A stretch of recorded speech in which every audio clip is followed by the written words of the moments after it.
This is the August 5th meeting of the Wakefield Conservation Commission. And first order of business is the roll call. I see Eleanor. You are muted though. Okay. Jennifer. Present. And so we have three. Ethan, welcome. I see Jim Luciani has joined us tonight too. A former chairman.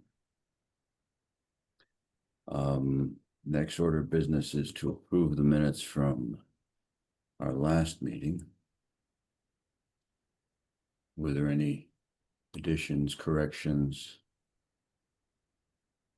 that we need to address? No, I'm all set with the edits on the July 1st and no comments on the 15th. Okay. Jennifer, anything? Okay, then need a motion to approve those minutes.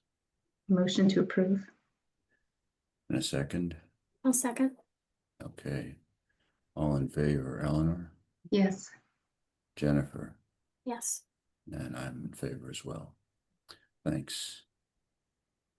Next is, actually I need to bring up my agenda, sorry.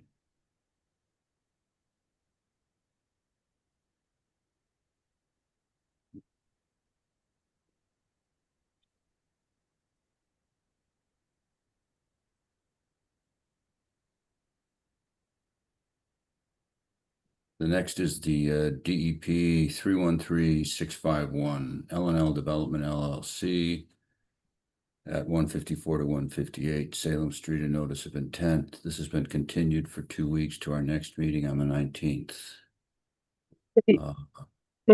Continued until September 2nd. Now continued to September 2nd. Are you going to be present at the next meeting, Paul? No, Judy, I'm not.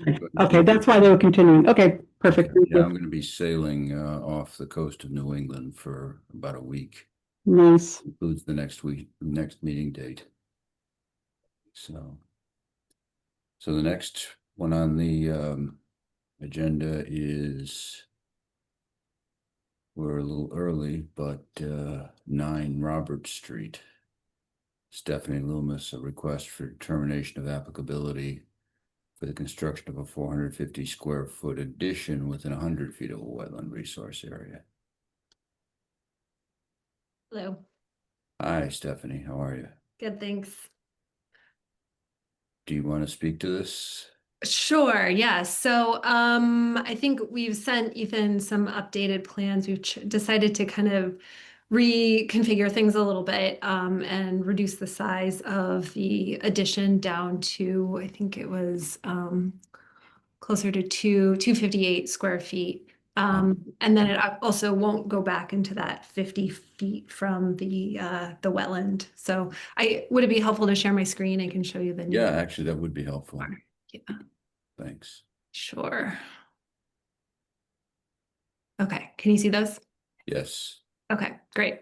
Yep, so you can see the new plan. So we wanted to do a bathroom, a bedroom, an office, and laundry. So instead of trying to do all that in the addition, I'm going to take part of the garage and move the laundry and the office in the garage. And then the addition will just be the bedroom and the bathroom there. So it's close to that 10-foot from the drain line, but it doesn't go over it. So hopefully that is okay. And then this is what it looks like on the survey. So you can see that the dotted line right there is the 50 feet from the wetland. So we're, decently far from that. I don't know what that is, like 10-ish feet or so from there. Looks like it's about the same as your 10-foot line off the drain line. So yeah, I'd guess about 10 feet. About that. Okay. And so this reconfiguration will get you what you need and keep things far enough away from the wetland. Yep. Okay. Questions from commissioners?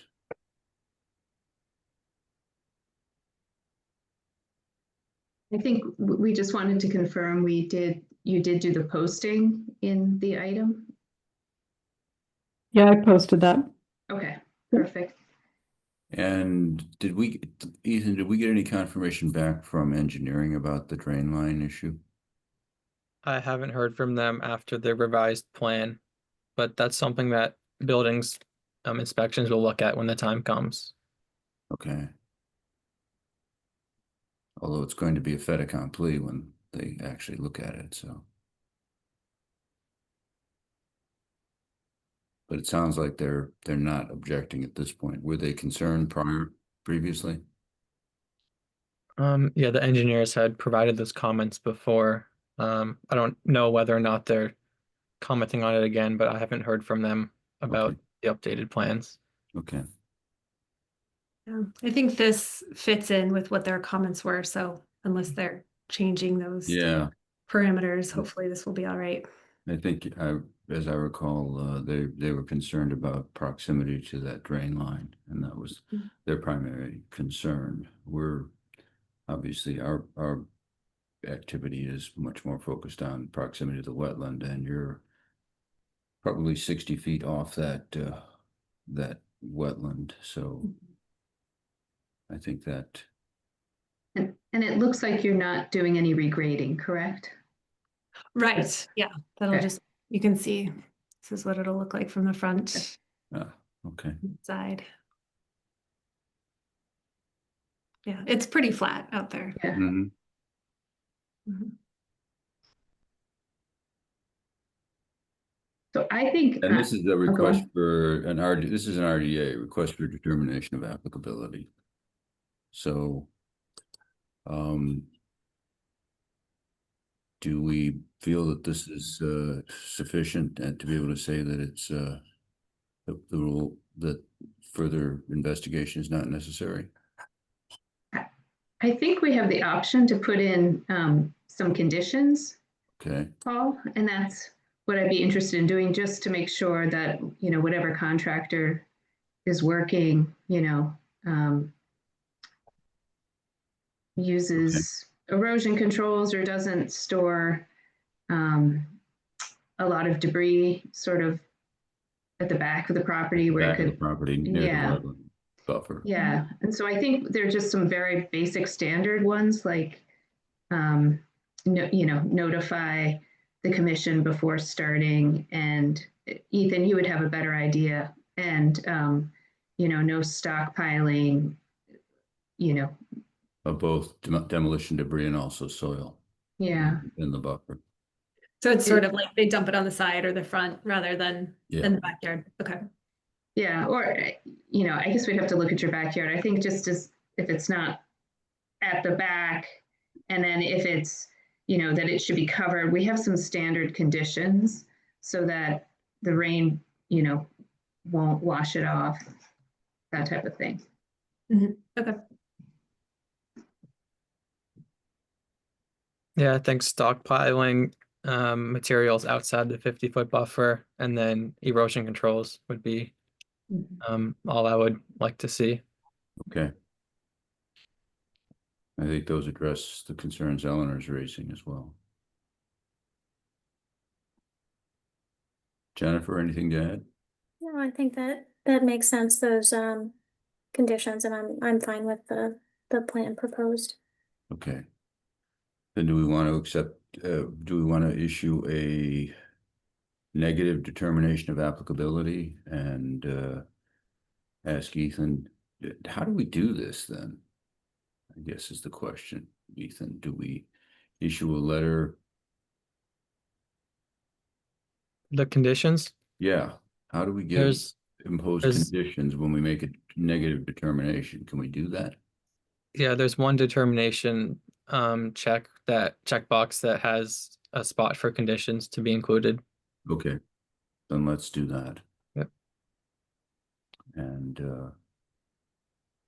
you can draft them. I think we're sounds like we're good with moving ahead on that basis then, making a negative determination of applicability and So it was the notifying the commission prior to starting, the stockpiling outside 50 feet, and then using erosion controls for the three. Yep. Okay.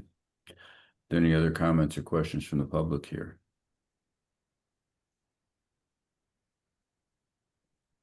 Okay. I guess we need a motion to issue the negative determination with the conditions we've discussed. I'll make a motion to issue a negative determination with the 3 conditions we mentioned. Okay. Second, I'll second the motion. thanks. All in favor, Eleanor, Yes. Jennifer, Yes. and I vote yes.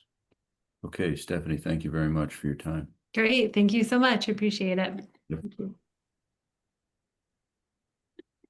Okay. Our next item is scheduled for 7:40. It's now 7:13.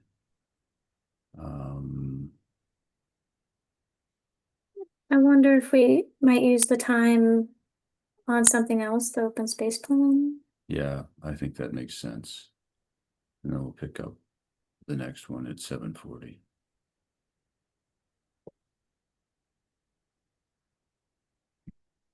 Sure. So I think last meeting we had kind of made the final edits. So today would be looking at it again if you'd like, and then discussing sending it to the consultant to make those edits official. I think that makes sense. Do you want to bring up what we've got at this point, still pending? Yeah.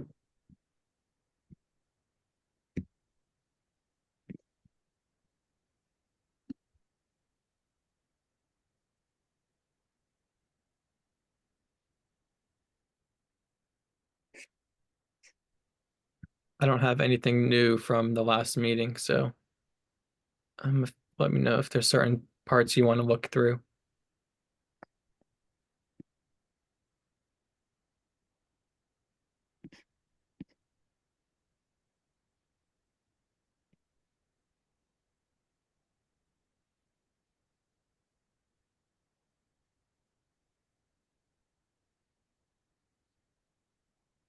Most of it is Yeah. material we've considered in the past then. Yeah, I'm a little confused because you sent it back to me and asked me to add edits that I'd already sent you. So like with the species, did those get in? I'll add those in. Yeah. They're not in there right now though. But Okay. the rare species we talked about last meeting, as well as Gertrude Spalding Park, those will be in here too. Okay, but they're not in now. No, not right now. Okay. I think we want to see them before we take a final vote on approving it though. Okay. So I'll have to go through those for the next meeting then. Okay. Yeah. I mean, again, I would just recommend,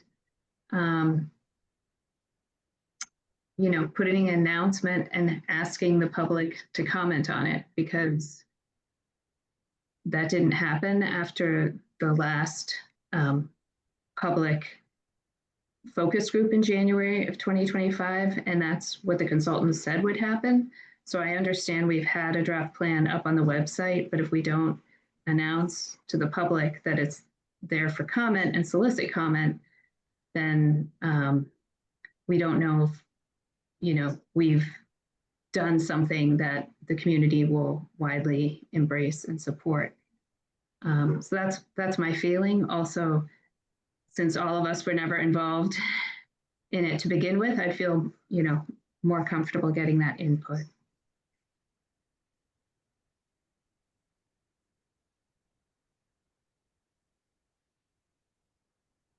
So you'd like to actually see it re-noticed? I think that stuff never happened. So I think just, you can use the town alert function, and you can also post it on like one of the larger Facebook groups and just say I think there's a standard comment period on policies, and we could just make it the same, but if it's 3 weeks or 4 weeks. Is that I think something- that, Something you like to do now, or once we have it back from the consultant as like a final version? I don't want to delay it further. If you feel comfortable posting it now, I'm okay with that because these edits are pretty minor, and perhaps that gives us time to incorporate additional feedback if Paul is, when Paul returns. Or, we see if there's something we've missed.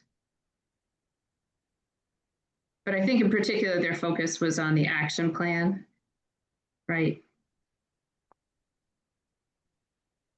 That's what they wanted feedback on.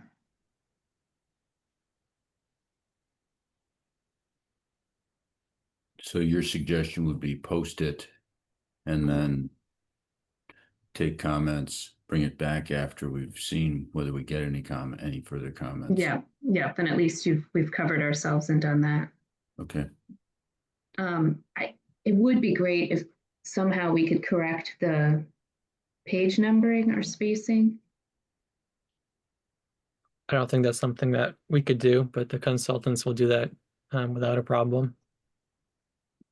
Given that our budget for the work isn't all that deep, it seems like posting it for comment and asking people to comment now, and then taking it back to the consultant for one final round of revisions makes sense to me. Mm-hmm. Yeah, for me as well. So I guess we'd ask you to do that, Ethan. Sure. Post it, solicit the comments for whatever period of notice we need, and then we will take it up with any comments we've gotten after that notice period is done. We should be able to finally get the 2024 open space plan done. Okay, I'll do that. Okay, thanks. And that'll be good because we'll have like another month to our next meeting. So that gives like a good amount of time to get comments back, I think. Yeah, we should be able to get comments and Yeah. And deal what with was, everything. what's the best way for the public to comment? Um, Email think- the commission? We should maybe talk to Jennifer about that, or the web person. I don't know if we have a new tool available to us. I guess it could go to the commission mailbox. But typically in the past, when I've seen other plans, it's kind of free form, like the bike and ped plan or the housing production plan. People did a survey, but there was spaces to put comments. I think providing the commission's email would be the best option, like you're saying. That would work, I think.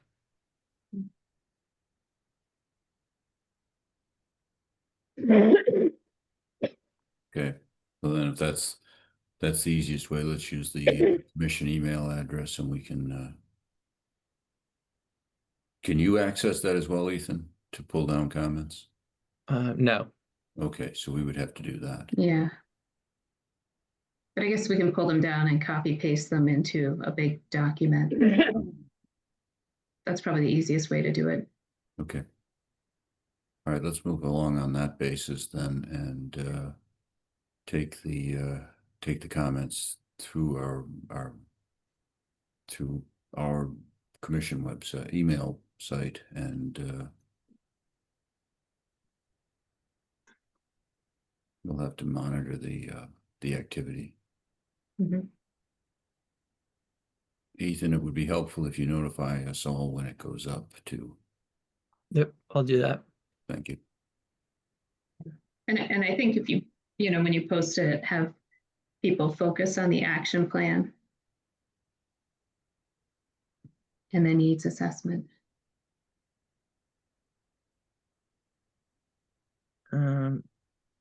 Sure. How would you like that how would you like to direct them towards that part? Like, is that all you want them to look at, or I mean, just they can look at the whole thing, or just this is Right. particular. Yeah. Well, Okay. Of particular interest are the public's comments and feedback on the action plan.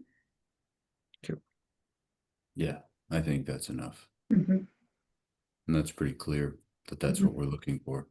mhm.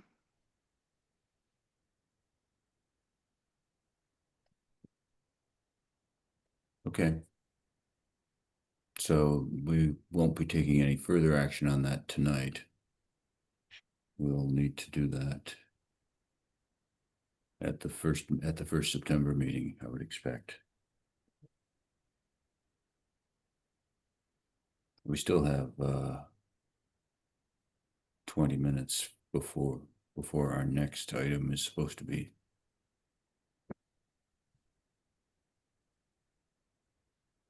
And perhaps it makes sense to get started. I think we'll probably still be talking about it at 7:40 and The Wakefield pack self-storage. right. Okay. I think that's fair. Judy, I have a question on this. Do we need to assign times to these things? Is that for the convenience of people who are participating on behalf of a particular item? Is that why we do that? Well, the times for the new meetings are set by the notice date and so you can start ahead of time, but then if someone who's missed some of it, then you'd have to just repeat what had been covered. Okay. If someone asks. Correct. Okay. Okay. Well, I think we should probably start then on this one and move it along. If we do have to repeat, we can do that.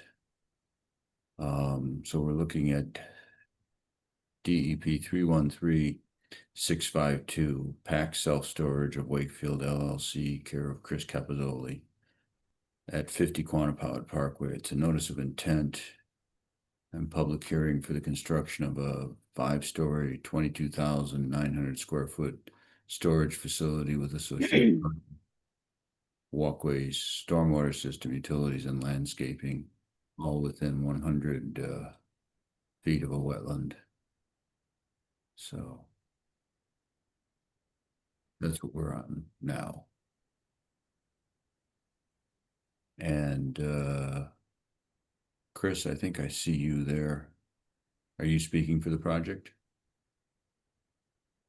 Yes, Chris Capizoli, Pack Self Storage. Okay.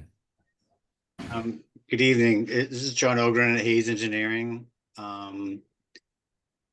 I believe Mr. McGrail was going to do the initial presentation, and Okay. he was anticipating that the start time is 7:40. Okay, well, we can hold then until John joins us. And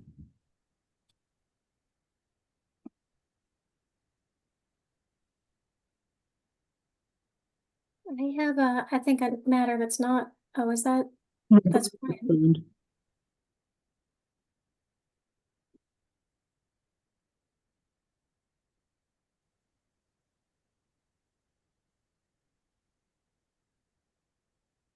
okay, well then what else do we have? We have the wetland bylaw. I wanted to bring up something else that's not on our agenda that's I think probably shorter, which is we received an email about from a member of the public about knotweed spreading onto their property from I think adjoining conservation land. Where? This was actually before our last meeting. Okay. Ethan, do you remember receiving that email? I do. I think I talked to Elaine about this one as well, but I had come to understand that the land abutting them wasn't conservation land. It was just owned by their neighbors. Mhm. And we don't have any sort of knotweed removal program at the moment.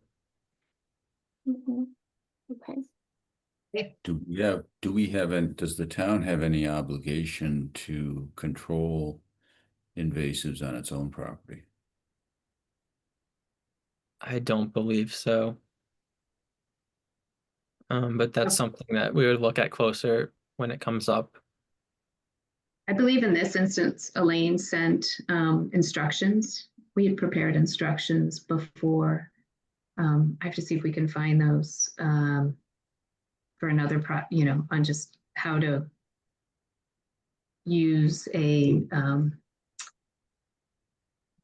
treatment for the How to treat knotweed. knotweed with Yeah. a mix of Glyphosate, yeah. So removal. Elaine has a guidance document that she's given to people who have approached the Concom about knotweed. Yeah, so I think a couple documents. I'm not sure if it's something she created, but at least a good outline of how to address knotweed and sort of Yeah. how complicated the process is. I think that's what she usually highlights when she talks to people. I think it was a year ago, I actually may have contributed to that, but if you could, Ethan, if you get it from her, can you share it with us? Sure. Yeah. I'm not sure I have the final of that. I think that would be a helpful document for property owners. Yeah, I think she rather- usually leads with saying like it's a long process. It doesn't always work. It's very complicated, just to show people like something you'd really have to commit to. And It's not always as simple as pulling weeds.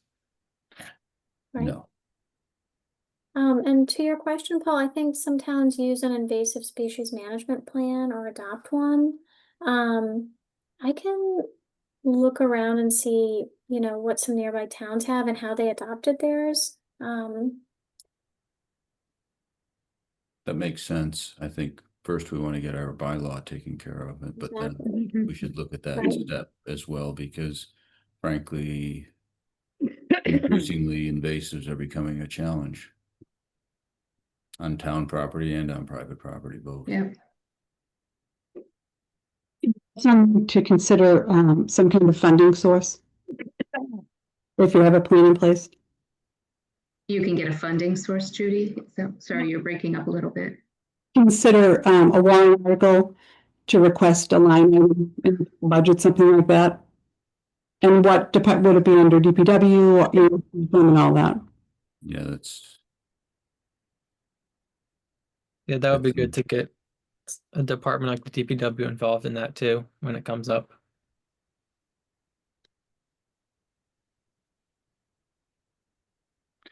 Yeah, that would be something that would tend to fall under their purview, since they're dealing with the town properties pretty directly, and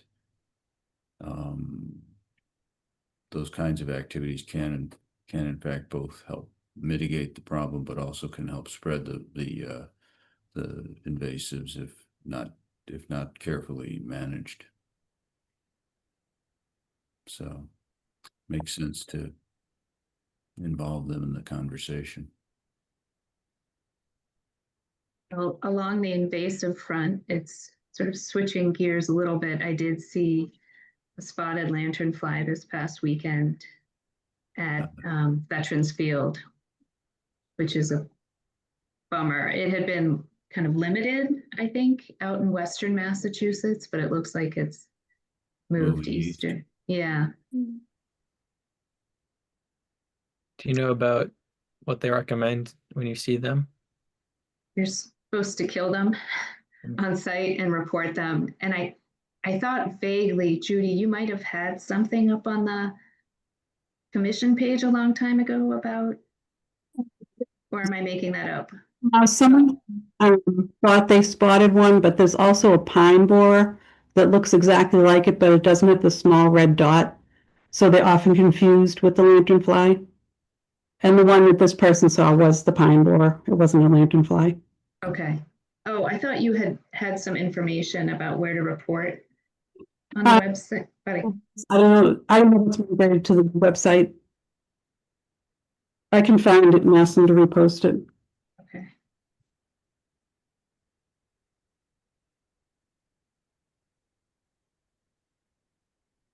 That would be helpful. I think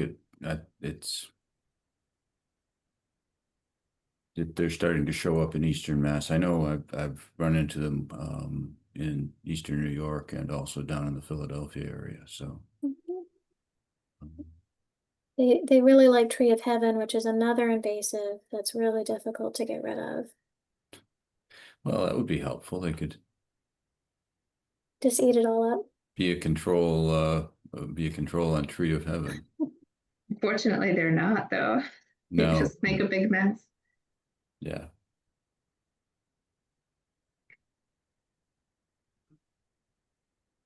Do we have anything else to discuss at this point? I saw Brian had joined, but maybe. I don't see him yet, no.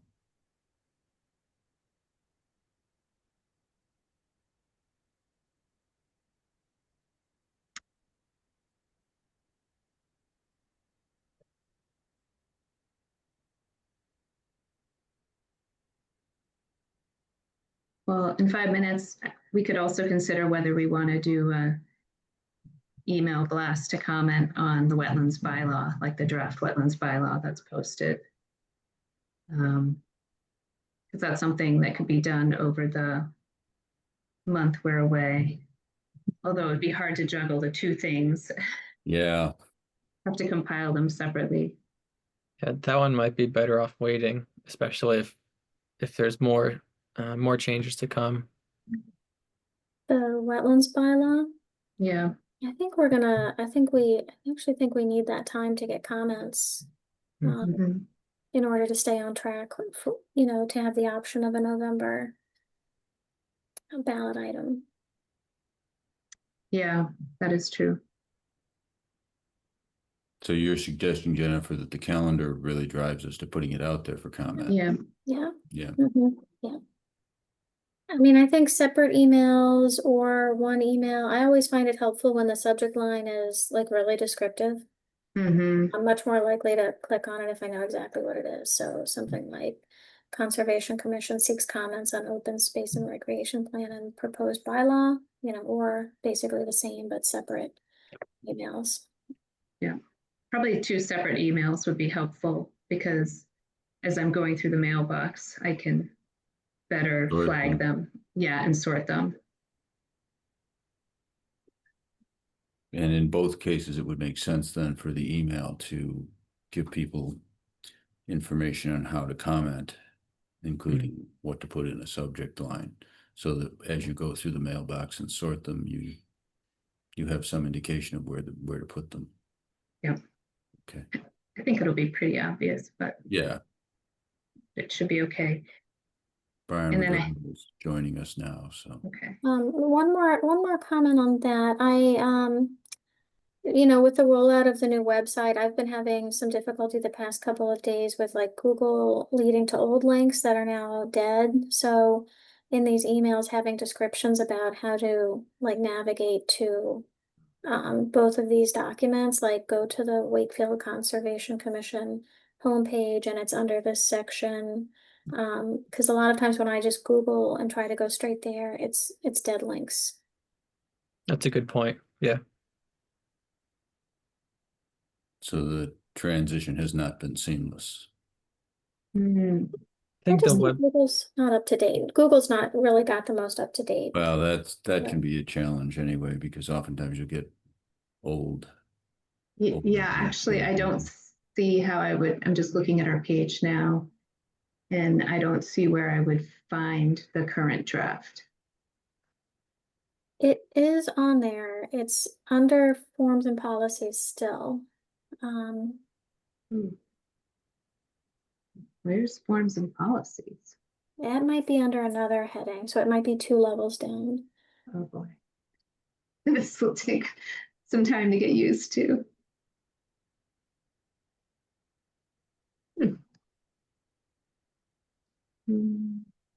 Yeah, I mean, what I actually had to do is I had to go to the Wakefield Town page, commissions, conservation, and I had to get in that way. Like nothing I clicked on via Google has actually worked in the past couple of days. Well, I found it. You have to go to Conservation Department once you're in on the Conservation Commission website. Okay, that's not intuitive. yeah, but I think the Google thing will resolve itself. I'm not sure how much we could help on that, but I think it'll fix itself soon.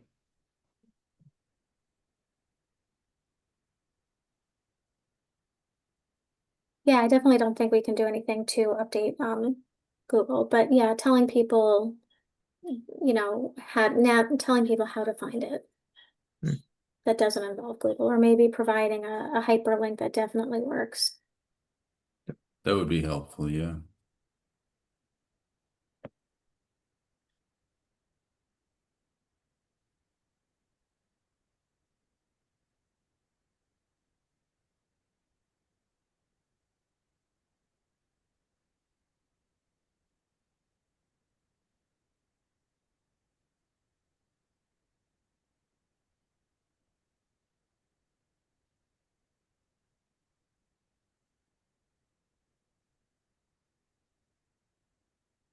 I think we are approaching 7:40. And I see that Brian McGrail has joined us. Brian, are you prepared to speak to the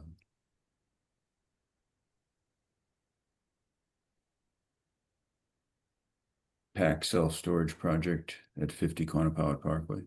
I am, Okay, whenever you're ready. I think one of my clocks says 7:41, says 7:39, so I think we could get started. Great. Thank you very much, Mr. Wendell Glass, members of the commission. For the record, Attorney Brian McGrail with offices at 607 North Ave in Wakefield, here on behalf of the applicant, Pact Self-Storage of Wakefield LLC. They are the proposed purchaser of the subject property before you at 50 Quannapowitt Parkway. And as you know, they have filed a notice of intent application.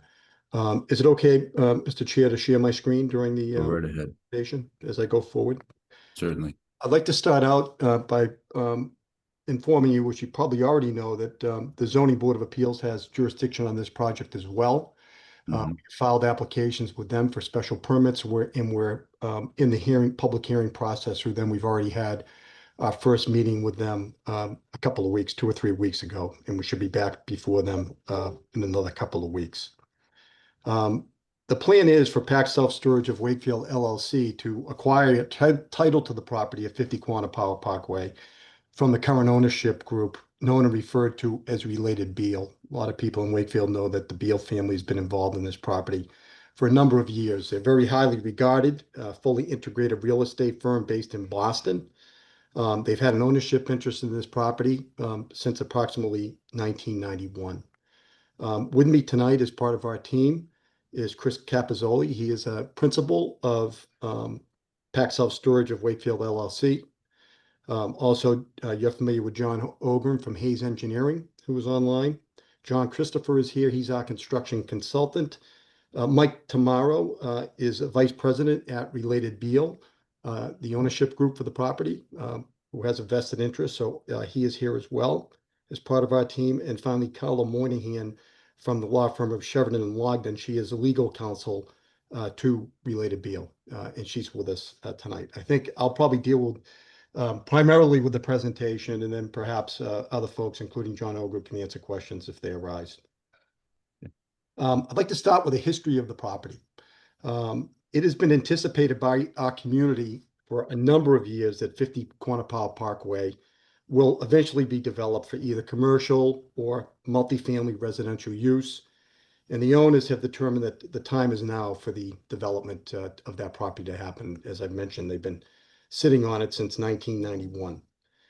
At our 2024 annual town meeting, the citizens of Wakefield, our legislative body of our town, recognizing significant public benefits by a vote of 327 to 28, 92% in favor, amended our zoning bylaw to allow self-storage facilities in certain areas of town, including at 50 Quannapowitt Parkway, is one of those areas. Some of you were probably there. This was robustly discussed at town meeting, that when compared to other development possibilities at 50 Quannapowitt Parkway, such as multifamily housing or other types of high density and high traffic developments, a self-storage facility was appropriate in a win situation for various stakeholders, that being the town, its residents, the Friends of Lake Quannapowitt, and Wakefield in general. As an alternative to other development options for the site, a self-storage facility will result in extremely low impact development, low impact to the property itself, which I'm sure is of concern to your commission, while also providing significant benefits for the town. Examples of that are obviously low traffic, extremely low traffic with a storage facility, minimal light and signage impacts. Facility pretty much goes dark at night, obviously near the wetlands. A low number of parking spaces, minimal pavement involved is required for this type of use. Tax base will be significantly increased from what's there now. It will have little or no impact on demands for public services such as schools, police, and fire. And there's a need for self-storage in this area. Residential developments have happened along North Ave and in this area, and there's a need for storage in general. In most of interest to your commission, I would assume is the applicant's commitment that a significant portion of this property not needed for self-storage would, once the project is built, never be built upon and contain landscaping and planting opportunities for public open space. And we would entertain restrictions in that regard to prevent any future development of that portion of the property in perpetuity. Furthermore, my client made a commitment to design the project with an attractive looking building, which I recognize is not, really jurisdictional for your commission. But I think our goal tonight is to give you an entire overview of the project, so you know what this whole thing is going to look like in context to the land that you have jurisdiction over. Quite frankly, as you'll see, they've designed this not to look like a self-storage facility with an abundance of open space for the benefit of Wakefield, its residents, and the thousands of people that enjoy Lake Quannapowitt on a daily basis. So I think what we have submitted has lived up to the commitment that the applicant made to the residents of the town through this whole process. I'd also like to say that we are proud to have worked with the Board of Directors of the Friends of Lake Quannapowitt throughout the entire process, including the design process for this project as we move forward. I'm going to start by sharing my screen and just do kind of like a overview of the property. This might be helpful to orient you. 50 Quannapowitt Parkway is the green field grass area. The property comes up here and comes around approximately, goes all the way back to the highway, and comes around on North Ave and back around on Quannapowitt Parkway.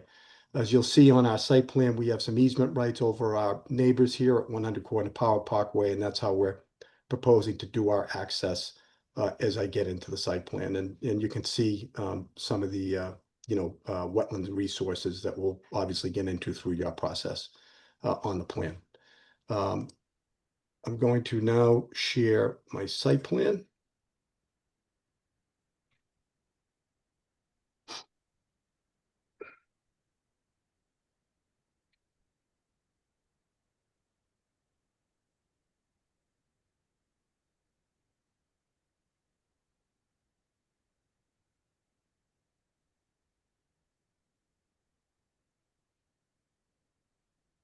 Sorry about that. It's taking a minute to open. Here we go.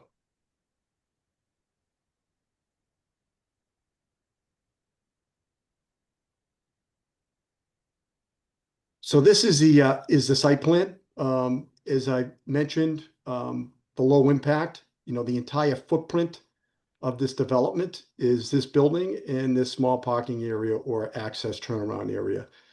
This is the area we have easement rights on our neighbor's property to access in and out with a driveway.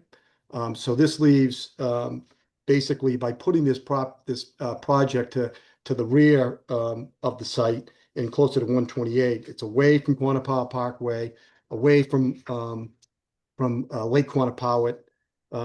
As I mentioned, the footprint of the building and the project leaves a significant amount of open space where the public is used to seeing it in this area. We're proposing some significant improvements to this area, which I'll get into as I go forward with the presentation. I want to note that the open space on the property when this is completed is 83% open space. It's a huge amount of open space compared to what's allowed under zoning. If you had a multifamily project here, it would be filling up a larger portion of site, really for a lot for parking. The building coverage is only 12% of the site. As I've mentioned, the applicant is committing to a significant area not needed for the self-storage that will never be built on, will contain landscaping opportunities for public and open space. A higher impact development such as multifamily or a different commercial use could not make that type of commitment and certainly could not accomplish what's being proposed here. You'll notice that the parking is to the left, all of the loading. You can see these loading bays in the building. So when I show you a little bit of the architectural renderings, the loading bays do not face Quannapow Parkway or the lake. They pretty much face the on-ramp to the highway. With that said, I'm going to bring up my landscaping plan.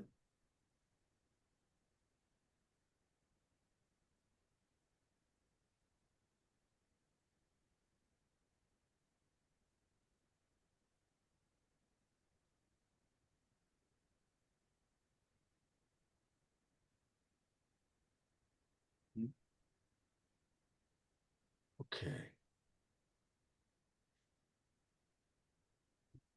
Shrink this down a little bit.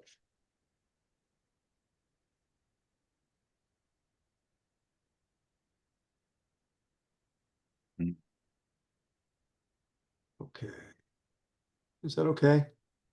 That's fine. Okay. I think Great. bring it down a little bit on the Little bit. page. A little bit, Paul. Is that better? That's good. Okay, great.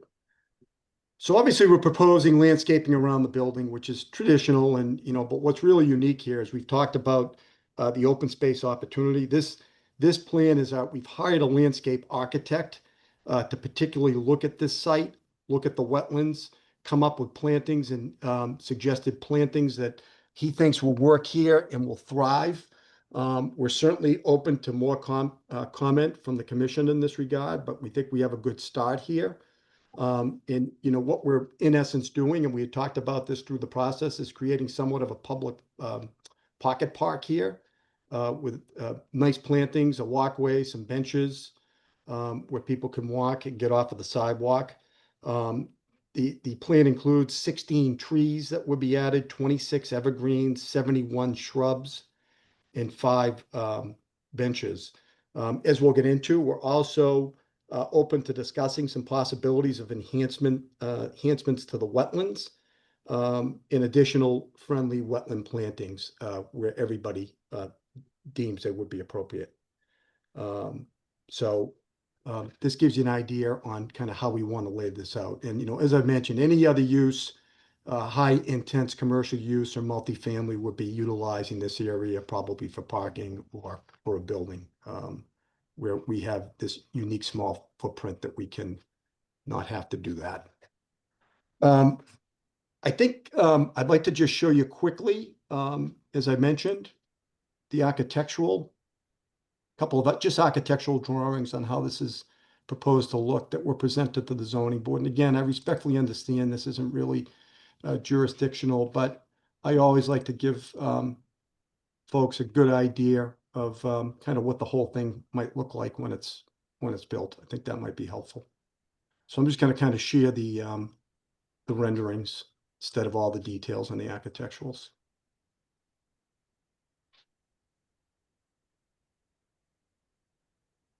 So this is a look of the building from Quannapow Parkway. If you're coming off of North Ave, it's on your left as you're heading down towards 200, 400 Quannapow Parkway.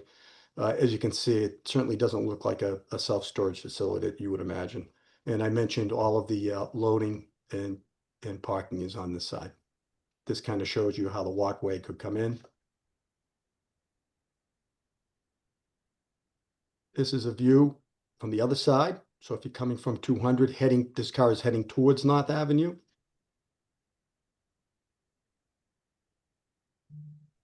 And this I thought might be helpful. This is just kind of an overview of the project. And the other thing too is this does not, it's not like a residential development or, you're not having a lot of outdoor activity here that will be near the wetlands that, people are going to be disturbing it or dumping into it because it's a very low impact use. There's really not too many people here all day long. And this shows you how the landscaping amenities on that side kind of, we think, fit in very well. With that said, as far as your commission is concerned, specifically as it relates to you, I think it's important to go over a little bit of a history of this property as it relates to the Conservation Commission. This property has a long, storied history with the Conservation Commission. It goes back to 2013 when an abbreviated notice of resource area delineation request was filed. Actually, it was, I think, approximately 2011 that commenced. And I'm going to share the plan, if I may.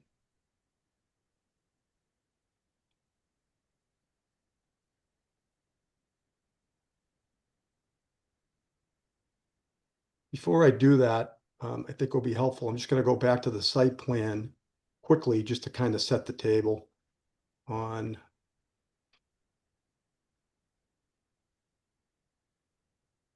a wetland line that we're going to be talking about.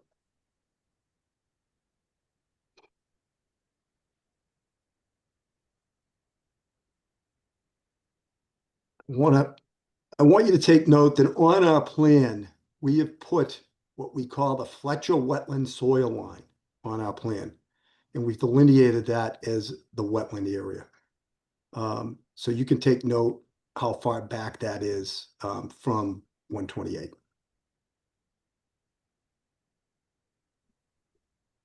And now I'm If I going to, recall correctly, that was a consent, an agreed upon line. yeah, I'm going to give you the history of that, Paul, because it's interesting, and I think it is relevant for the commission. I'm going to tell you exactly how that happened. So it goes back to 2011 when the owner of the property applied for an AMRAD to delineate the wetlands. And this was their plan doing that. And you can see they had their wetland flags pretty significantly further back than that Fletcher line that I showed. And so this was done by Hayes Engineering at the time. And Hayes Engineering, through their experts and wetland scientists, determined that that was the edge of the wetland. At that time, the Conservation Commission disagreed with that.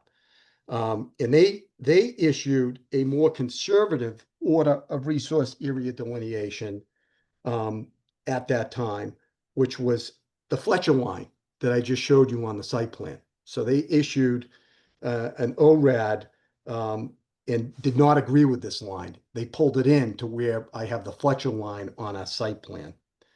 The owner of 50 Quantipa Parkway appealed the conservation ORAD to DEP. And I'm going to show you what transpired on that.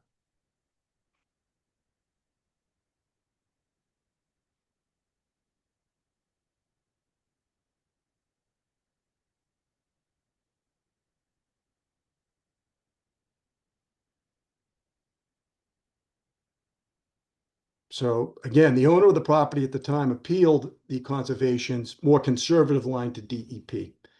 And DEP issued a superseding order of resource area delineation. And they confirmed, I've got to highlight, this superseding order confirms the proposed BVW line as accurate based upon information, plans submitted, information gathered on site inspections. And they say it is Mass DEP opinion that the BVW boundary shown on the reference plan revised November 17, 2001 is accurate. That's the Hayes plan that I showed you. So DEP did not agree. They overturned the Conservation Commission. They issued this superseding order. And what they did is, I've got it, I think I've got it highlighted here. So they reference this plan right here, November 17, 2011, plan to accompany an abbreviated notice, and they determined it to be accurate. So what happened is DEP overturned the Wakefield Conservation Commission and said the Hayes line further back to the highway is the accurate line. Well, Conservation Commission at the time didn't agree with that. So they filed an appeal. an adjudicatory appeal of that, and it went up on appeal. And what happened is at that point, the parties settled the matter. And the settlement, there was a settlement agreement signed by the parties. This is a copy of it. Goes back to August 14, 2013. And what happened is the Wakefield Conservation Commission, the essence of this is they withdrew their appeal. And in consideration of that, the owner of the property paid their legal fees, and they were going to make a $55,000 contribution to a Conservation Commission fund for improvement of wetlands at the discretion of the commission. But this settlement agreement, specifically said, in essence, if the resource area delineation expires, then this has no force and effect. And what happened is that's what happened. So it expired. So I'm just showing you this from an historical perspective, not to say that, there's an agreement in place, because it's not, but I just to give you a history of what transpired here. So at the end of the day, this doesn't have any impact on anything at this point, except for, an historical reference. So what's interesting, I'm going to show you, just as we go forward, the difference between those two lines.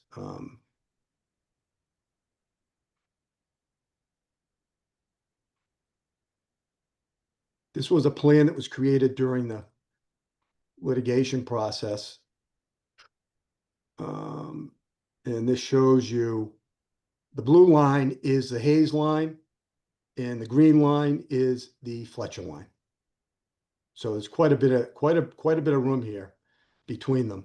And again, on our plan that we submitted, we're showing the Fletcher line, and I'm going to tell you why we're doing that. And as I move on to the next phase of the historical aspect of this and how everything has transpired. So what happens is that all kind of goes away, as I mentioned, it's moot. Well, then in 2020, a developer comes along to Beale, wants to buy the property, and is contemplating doing a multifamily development on the property. And they file for an ANRAD. And basically, I was involved in that back in 2020. We went back before the Conservation Commission. We went over this settlement agreement, and we asked the commission to reinstate the settlement agreement. We said, we'd like to reinstate it and pay the money and put the line in. So before the commission considered doing that, they said, we can't do that unless we know that the Fletcher line is still good. We would need to know that the Fletcher line is still good before we could even consider doing that. So they asked us to pay for Mr. Fletcher to go back out and take some soil and confirm his line back in 2020. Mr. Fletcher confirmed his line. And what I want to show you, because I think this is, let me see here.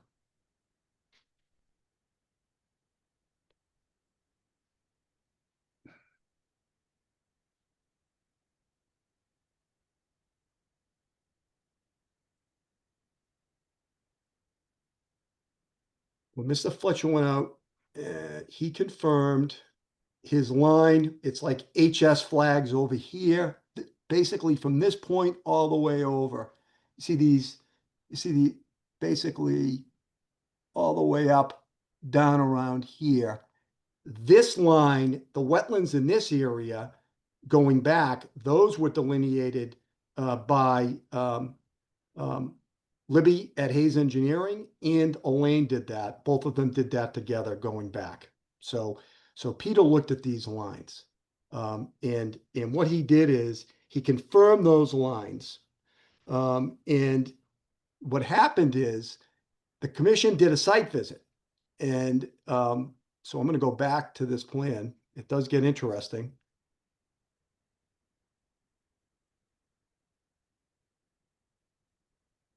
So as part of this process back in 2020, the commission did a site visit.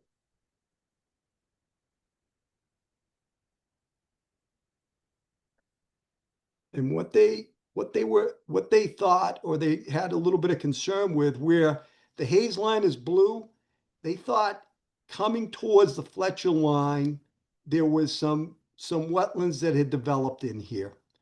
And they said, we can't agree to the haze line, even though Fletcher said this is good, we can't agree to that, because we're looking at, that we don't think on the ground, what we're seeing out there today, that we think there's some wetland encroachments over this blue line. So they Brian, want, I'm sorry, excuse me. Are you saying that the Fletcher agreed with the Hayes line rather no, than his no, own line? Fletcher's the green line. Fletcher Okay. confirmed his line, okay? Okay. But when the commission went out to do a typical site visit, Paul, because we had Mhm. talked about with them, if Fletcher confirms his line, would the commission be Mhm. re-entering the settlement agreement with the blue line? Okay. Yeah. And what the commission really wanted to make a determination on is that that the Fletcher line hadn't gotten any closer to Quannapow Parkway. And they wanted to make sure of that before they would do any agreeing to the blue line, the Hayes line. But when they did the site visit, what they said that they saw was that they thought there was some plant encroachments over this blue line coming towards Fletcher. So that would forbade them from agreeing to the Hayes line, to go back to the settlement agreement. Do you follow me on that? No? You're saying that the Hayes line, I mean, the settlement agreement was dependent on accepting the Hayes line and not the Fletcher line.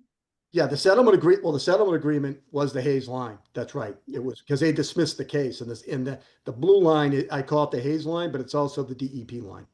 Mhm. Okay. And again, in 2020, what we had asked them to do was to re-enter the settlement agreement, putting the line way back at the blue line. And they were open to talking about that. They certainly never committed to it. They said, but before we can talk about it, we want to make sure that Peter Fletcher doesn't see any change in his line. And Peter didn't see any change in his line, but when the commission went out there, they saw plants near the blue line that they said, well, we can't agree to that settlement agreement line anymore back at the blue, because we're seeing that possibly some changes happened here since 2013. So that left us in a quandary. And, there was a long discussion back and forth on, what to do here with the commission at the time. And basically, they discussed the possibility of, additional plant investigation or identification before they could agree on any settlement agreement, to get like a botanist out there to look at what was going on back here. And they also talked about maybe having somebody look over here, even though Libby and Elaine had agreed on that. But that was discussion. And then at the end of the day, Commissioner Frank Calandra came up with the idea. He floated the idea. He said, how about the parties just agree on the Fletcher line? Because, that's the most conservative line. And we talk about flexibility on the 25-foot setback policy of the commission. And we also, have an opportunity to provide some enhancements to the wetlands if we did that. And discussions would be that, our project would encroach on the 25-foot, desired setback of the commission. But we would have opportunities between the Fletcher line and the Hayes line to do a heck of a lot of enhancements back here, which at the time the commission thought would be more valuable than a 25-foot type buffer. So those are some of the enhancement possibilities that I've talked about. So when we all kind of came to that idea that, hey, let's not go forward with an ANRAD. Let's just withdraw it, take it off the table, because we're not going to agree on a line here. Because we really didn't want to agree on the Fletcher line, because we don't think it's right, because we've got, DEP back in 2013 saying we're all the way back here. And the commission didn't want to agree to way back here because I think they believe in Fletcher. And also they saw some wetlands things happening back near this line that they felt they couldn't agree. So we said, instead of fighting over a line, let's table that and put it aside. And let's look at the concept that agreeing to the most conservative line, the Fletcher line, and designing a good project around it and enhancing the wetlands around that, and to go with that conservative line. So what happened is we withdrew the ANRAD request. Everybody agreed. And we said, we move forward, this is what we're going to do. So holding our commitment going back to 2020, when we filed this site plan, as I delineated, no pun intended, we put the Fletcher line on our plan in good faith, saying at this point in time, we're here in good faith. We would like to negotiate around our development around that Fletcher line, work with the commission to do enhancements to the wetlands, to better the wetlands compared to what's there today. We believe there's opportunity for that. I think the commission back in 2020 saw that opportunity. The multifamily project went away. That's why 5 years have gone, economics, and they didn't go forward. So now we have filed a self-storage facility based on that concept floated by Commissioner Calandra at that time. And as I pointed out, I think this is even a double win because this project will even have, much less impact than the multifamily that was going to be proposed and tried to design around back in 2020. So based on discussions with the commission in 2020, we've placed that Fletcher BVW on our plan in the hope and goal of working with your commission on the proposal at hand based on that very, very conservative line. If we can build the project with the public open space, the wetlands enhancements, we think that it's better to spend our money and time and resources on that to work with everybody to come up with a great enhancement plan here for the site, instead of spending our money, for us to argue over a line. And from our perspective, we think we can work with you on that green line, the Fletcher line. So, even though we think the blue line might be feasible or somewhere back there, what's the point of it? We're happy to, if we can make our project work, we're happy to concede that area and enhance it for the wetlands. So, I hope I laid that out historically pretty clear. I'm happy to answer any questions or clarifications. Our team is here to answer any questions that the commission might have specifically. I know the town engineer is reviewing this. Everything was submitted to them. It's my understanding they have not had a chance to comment on it. So I'm sure you're going to be hearing from them also as the process goes forward. Yeah, I think you're correct, Brian, that we haven't heard anything from the town engineer as yet. But appreciate the presentation, and I will open it to my fellow commissioners to questions and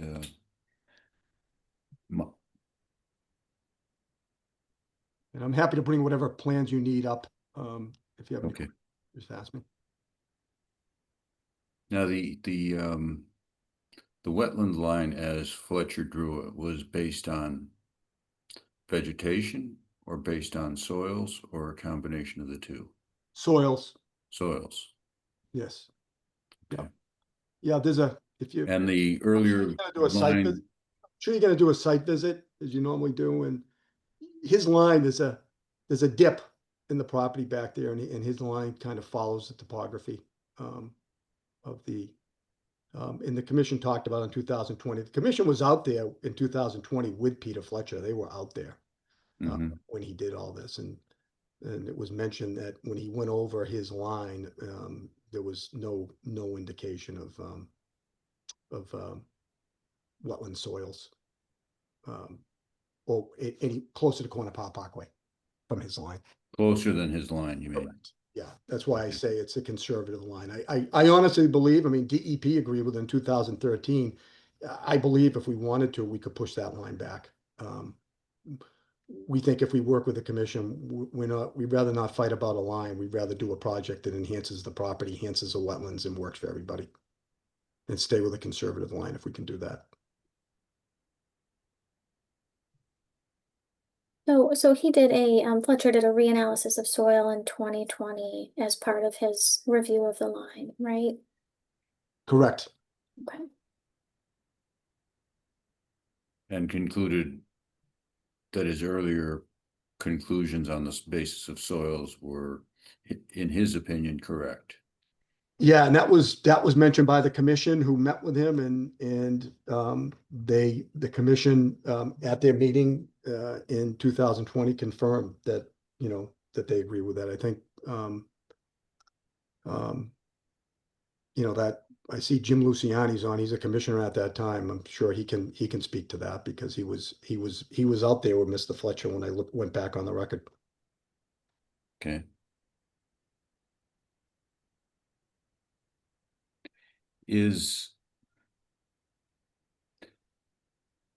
You talked of enhancements to the wetlands. What are you thinking about in terms of enhancements at this point? We're open. I think I'm going to share a plan. I had a site visit with Ethan and Elaine, and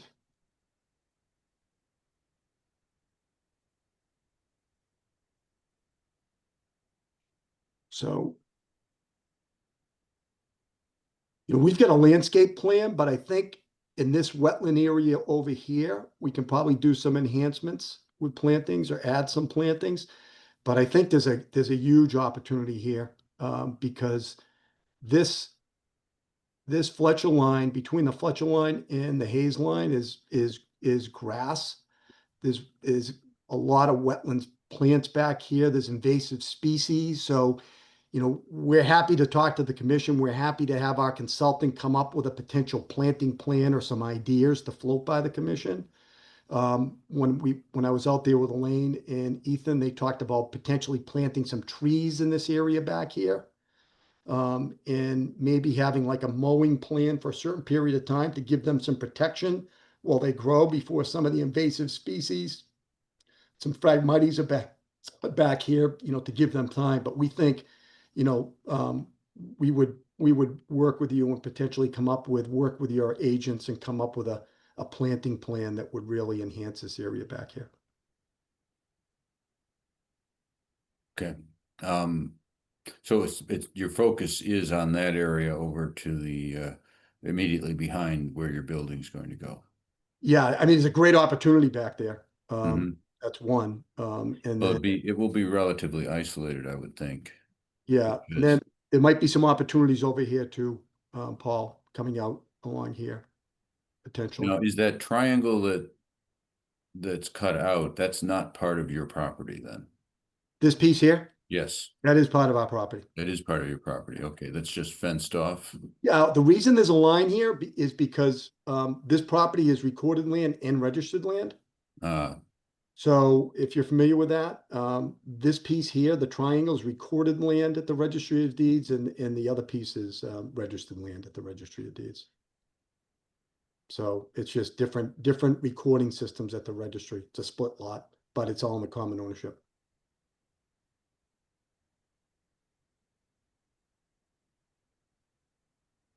Okay. John, if I could ask you, Paul, John, I don't know if you have it, John, can you share, John, your plan that shows along heading to North Ave, the Libby Elaine layout of the wetland? Do you have that, John? Am I catching you off guard? I'm not quite sure what you're asking. Well, the one that shows the agreed upon kind of bullet points coming out in this area. Yeah, that shows on the site plan. I can bring that up. Oh, thank you. Yeah, it's on the rendering too that you have, Why don't you bring it up? but I can share that.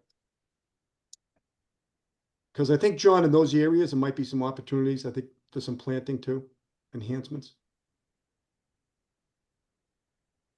Can you see that? Yeah. Yeah. Yeah, I one thing just for reference out there, you know, everyone's driven by here and seen this as basically a mowed meadow. Mhm. It's been mowed for a long, long time. And one of the things that maybe would help in terms of looking at this area over by the Fletcher line is, as it is now, this is mowed out to, we kind of located the edge of lawn Mhm. in this area. So this is basically a mowed area. We're talking about allowing that to go back to a more natural state. Obviously, as Brian said, looking at some enhancements, whether it's trees or bushes or whatnot, to kind of really improve that area from how it's utilized now. So and when you go out on the ground, this Fletcher line is just stakes out in the grass, basically. It's not like it's along some vegetation line. How As far about near North Ave, John? Could you kind of? Yeah, no, that's what, so over near North Ave, kind of similar. It's a little hard to see in here, but there's a edge of mode area. This wetlands line was reviewed. There were some changes back in 2011, 2013. In this area in here, when Libby and Elaine looked at it, you can kind of see there was some flags added, kind of these little areas that jut out into the field area. Those were added. There were some flags that were added over in the between flag 20 and 24. So that was all reviewed. And in terms of, enhancements, I know there was some discussion, or I heard there was some discussion at the site visit of, taking these areas where it kind of points out and maybe looking to same thing, stopping the mowing in that area and, looking at maybe doing some plantings in that area to enhance that, in terms of either letting it become natural or actually become a wetland. Okay. So I have a question. So this drawing is labeling the light green area as edge of the wetland, but the Fletcher line is the heavy line below it. And so what, am I understanding right that you're proposing to use the Fletcher line as in fact, as the edge of the wetland resource, right? Or treating it as such. Am I understanding that right? Correct. Okay. Now the heavy The line, other thing says edge of lawn, out back. Are you talking about this line here? No, she's got it. She understands. Okay, all right. that heavier line is not the wetland line though, is it, John? That's the straw wattle proposal? Yeah, that's basically the erosion control, right? The Oh, I Fletcher, see. the wetlands line is basically the The edge double of dash the dot, olive to green to light green. correct.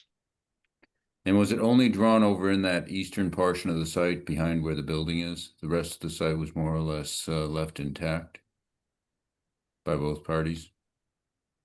Or the parties didn't disagree at the time? On the other end, Paul, Yeah, on the left side of the on property. North Ave, well, Elaine and Libby delineated that. Okay. And in those bump outs, those like Mhm. triangular bump outs, those were part of the kind of the negotiation. I see.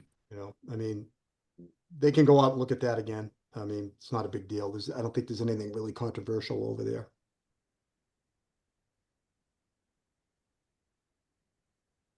Yeah, if you look at, did that switch over to another plan? Sometimes it doesn't. This November 17, 2011, that's referenced in the superseding or delineation. You can kind of see this kind of really highlights the areas that I was talking about where, additional flagging was added along this section of it. Yeah, there's actually a note there. Blow it up, John, on that plan. Yeah, those were the flags that were changed by Elaine and Libby. So result of a site visit conducted with Wakefield Conservation Agent Elaine Vreel and Hayes Engineering Inc. on September 15, 2011. Okay.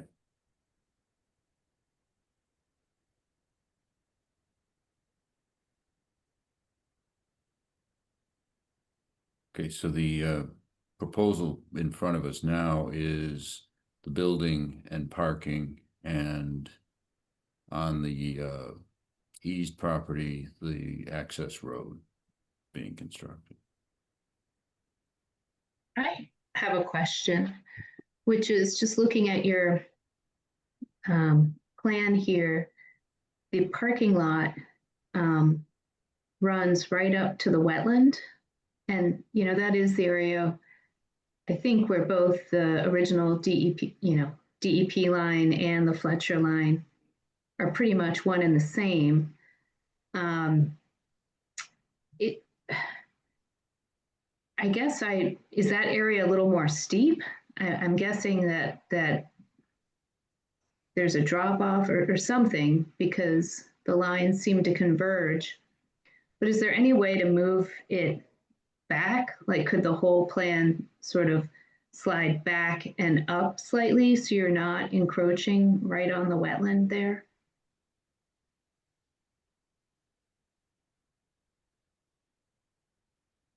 Well, So I think in your narrative, you said it's only 3 feet from the actual resource area. yeah, that would be essentially in this area here where we have a wall up against the parking.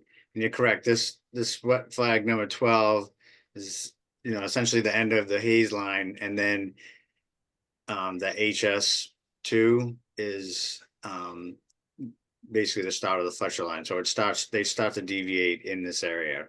Mm-hmm. And there is a little more topography as you head along the line towards Corner Power and North Ave this way. As you get out to this area here, it's relatively flat out there.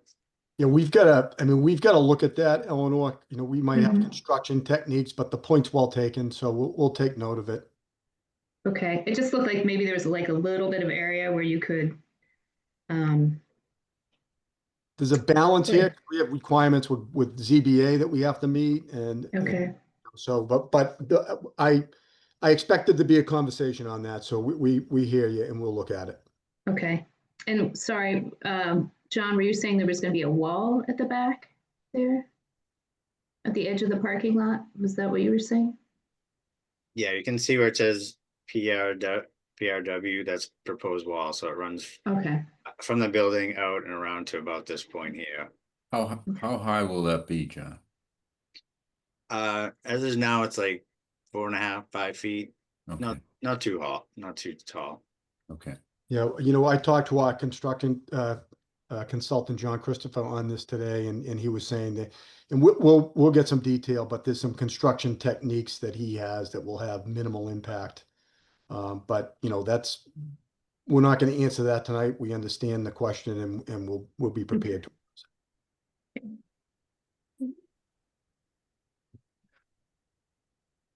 My question, really for Paul, so I imagine a site visit would be, part of, accepting or making the decision about accepting the Fletcher line. Is that right, Paul? I think we'd want to make that site visit, yes. Yeah, Absolutely. okay. And I do, so, in terms of what we'll be able to see during the site visit, I think that's going to be primarily vegetation. And it sounds like some of the vegetation, like in that kind of area to the right, is sort of mowed by practice. Is that right? Kind of above the Fletcher line. Yes. Okay. Okay. But the reports or the conclusions of that Mr. Fletcher came to, those should be available, right, in a report that he. I think it was more meetings with the Conservation Commission and discussions with them. Okay. Yeah. So, I mean, that our team wasn't intricately involved. I mean, Mhm. Jim Luciani's here. He has the history of it. He was out there, but a number of commissioners met with him out there in 2020.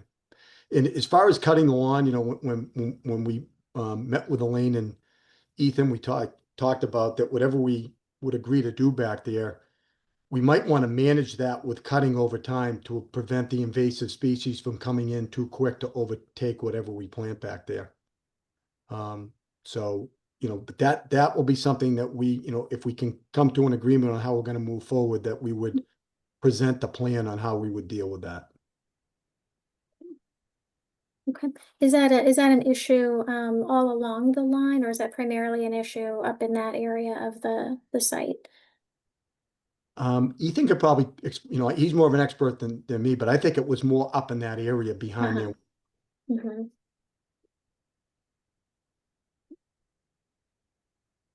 Ethan, can you speak to that at all? Yeah, say that question again?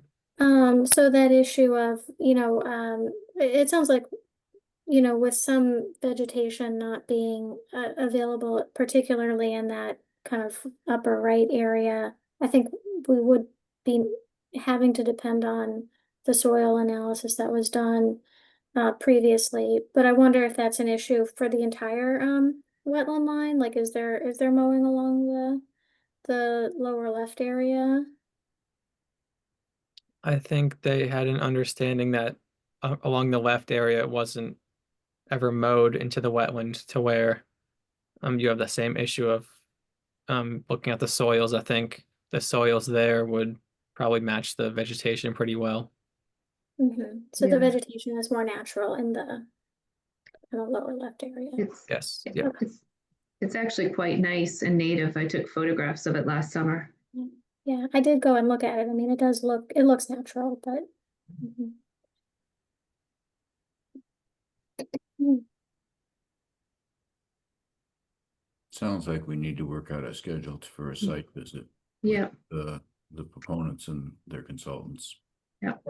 And then can I just ask another administrative matter before the site visit? I know DEP had some comments. Like, what's the process to update, the wetlands delineation? Is it just a matter of us agreeing to what we see in the field, or what's involved? I would say it's what you see in the field, and if you wanted, on that lower level, if you, wanted Elaine and Libby to go back out along the North Ave just to confirm those flags again.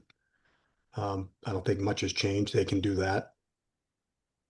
But you've got data from Peter Fletcher, your confirmation from him back in 2020. Soils don't change unless there's a significant change to the site, alteration of the site. Soils don't move. True enough. Jim Luciani has a comment. Jim? Hi, I just wanted to, it was great that Peter did that review because it brought back a lot of memories. But the Fletcher line, was the big determining thing for us. The Fletcher line we still believe is accurate, and I wouldn't even think that it wouldn't be confirmed as accurate if it was done again today. He was a soil scientist, and he was a professor at one of the colleges. I'm not sure exactly what one, but he did transects across the line to help spot it. He stayed out there. No one was allowed to go out there while he was doing his delineation. It wasn't until he was ready to give his results to us and to the applicant, which the guy is really credible, and the information he did test borings. He checked the water levels. He did, there was certain things you could only do at certain times of the year. There was a lot of stuff that he did. So I have no problem in saying that line is where it always has been. And I don't think I can't imagine it changed at all. That's just all I want to say, I guess. Yeah, thanks, Jim. We might be wanting to consult you further if we have other questions. I think we know where to find you.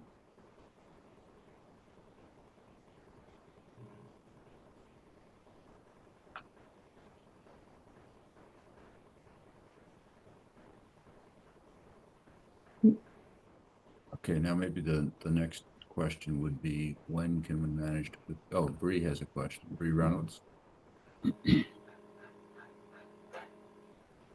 Hi, thank you. I wasn't sure if it was time for public comment yet or not. Yeah, I think we're open to that. We Okay. can move to the scheduling. Go right All ahead. right. Thank you very much. So Bree Reynolds, 41 Spring Street. I'm the Vice President of Friends of Lake Quannapowitt, and I'm speaking on behalf of the Board of Directors. Um, hopefully, I'll just keep this very brief, but our mission is to promote public awareness and provide long-term protection and enhancement of Lake Quannapowitt and its surrounding lands. And before the 2024 meeting, the board met and considered the different options that might become available at 50 Quannapowitt Ave, and we voted unanimously to support the amendment for that zoning bylaw that was brought forward at that meeting. I think the reasonings of the board are important for your deliberations tonight, so I just wanted to briefly summarize our reasoning for supporting that bylaw.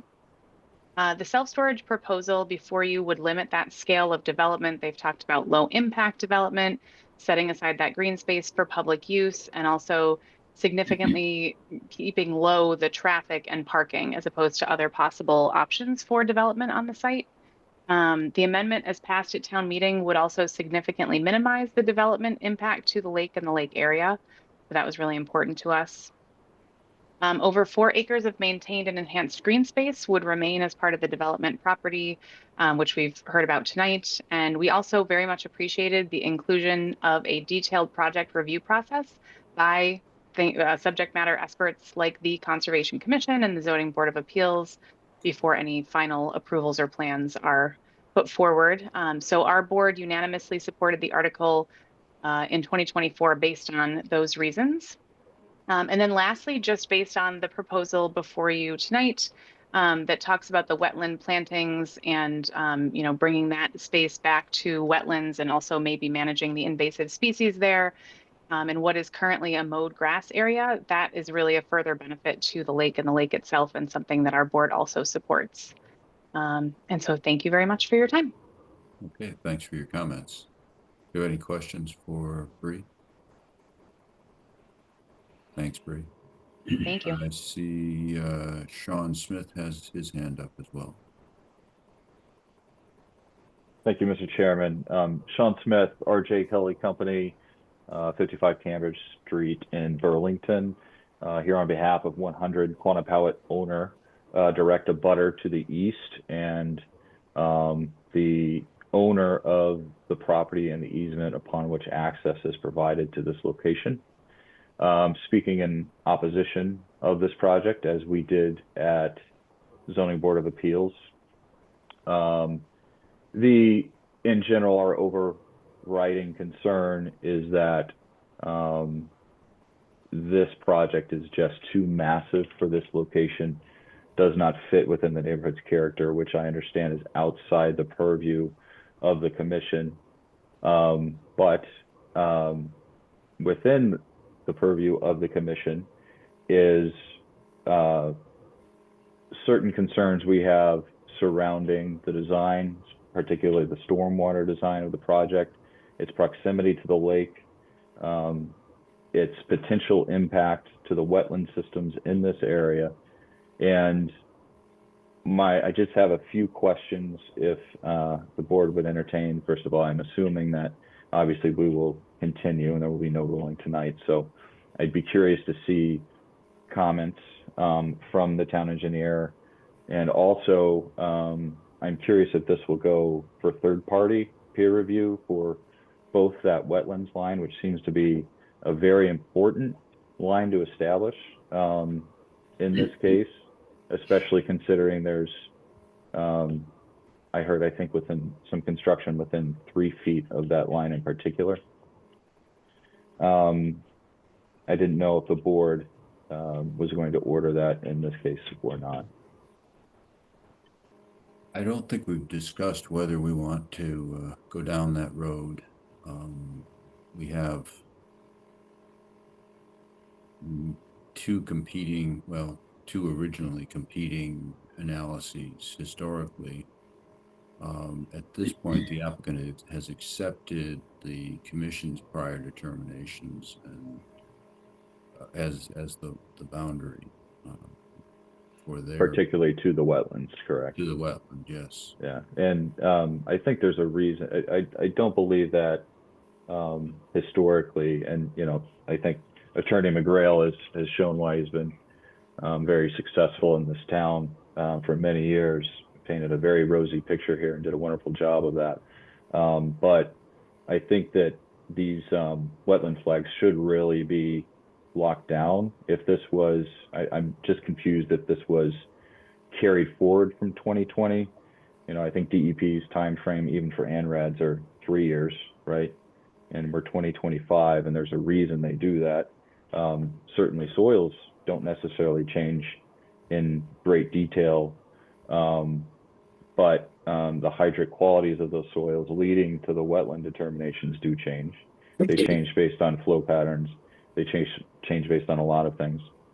So I think that locking that wetland line down, even with a third-party review, would be important to establish exactly what the envelope is, considering a vast majority of this building is within your 100-foot boundary, which DEP has defined as that determining boundary for review by your commission and by DEP. And I do have a question. There's a 25-foot setback shown on this plan, and it seems like we're into that. Typically, when I see a 25-foot, that's a no-build type of zone, no disturbance type of zone. Is that what the commission looks at here? It's our preference to see a 25-foot setback from wetlands. We have the ability to modify that depending on the particular circumstances of the project. Okay, so we have a good amount of work here in that 25-foot zone. So I would just ask the commission to consider its precedence on other projects, especially where a substantial amount of pavement and some concerns have already been raised by this commission on this call regarding the proximity to that wetlands line there. I do recall as well from town meeting documents that we reviewed, we weren't a party to a lot of the conversations, unfortunately, early on, that the Friends of the Lake and 200 Quannapowitt were, and we can only speculate as to the reason why. But I'm curious what happened to the stream designation along the eastern boundary that was shown on those plans at the time. I can't speak to that because I'm not aware of that particular designation. Okay. Well, there was a stream shown essentially where the drainage ditch is shown, and I was wondering if it was indeed intermittent, perennial, because we, having owned 100 Quannapowitt for over a decade now and been very good stewards of our property, would be concerned with its impact, as well as its ability to function for our purposes as well. But Brian, could you put your last drawing up again, the colored one? Sure, Take a look at that. happy to. Hold on.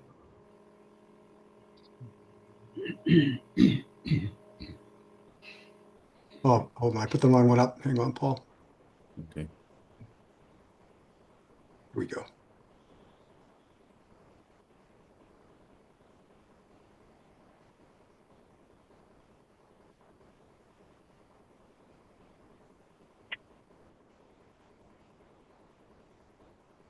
This what you want, Paul? That's the one, yes. So, Sean, you're talking about a stream along the eastern edge of the property? It would be northeastern, yes. Right here, Where, Sean.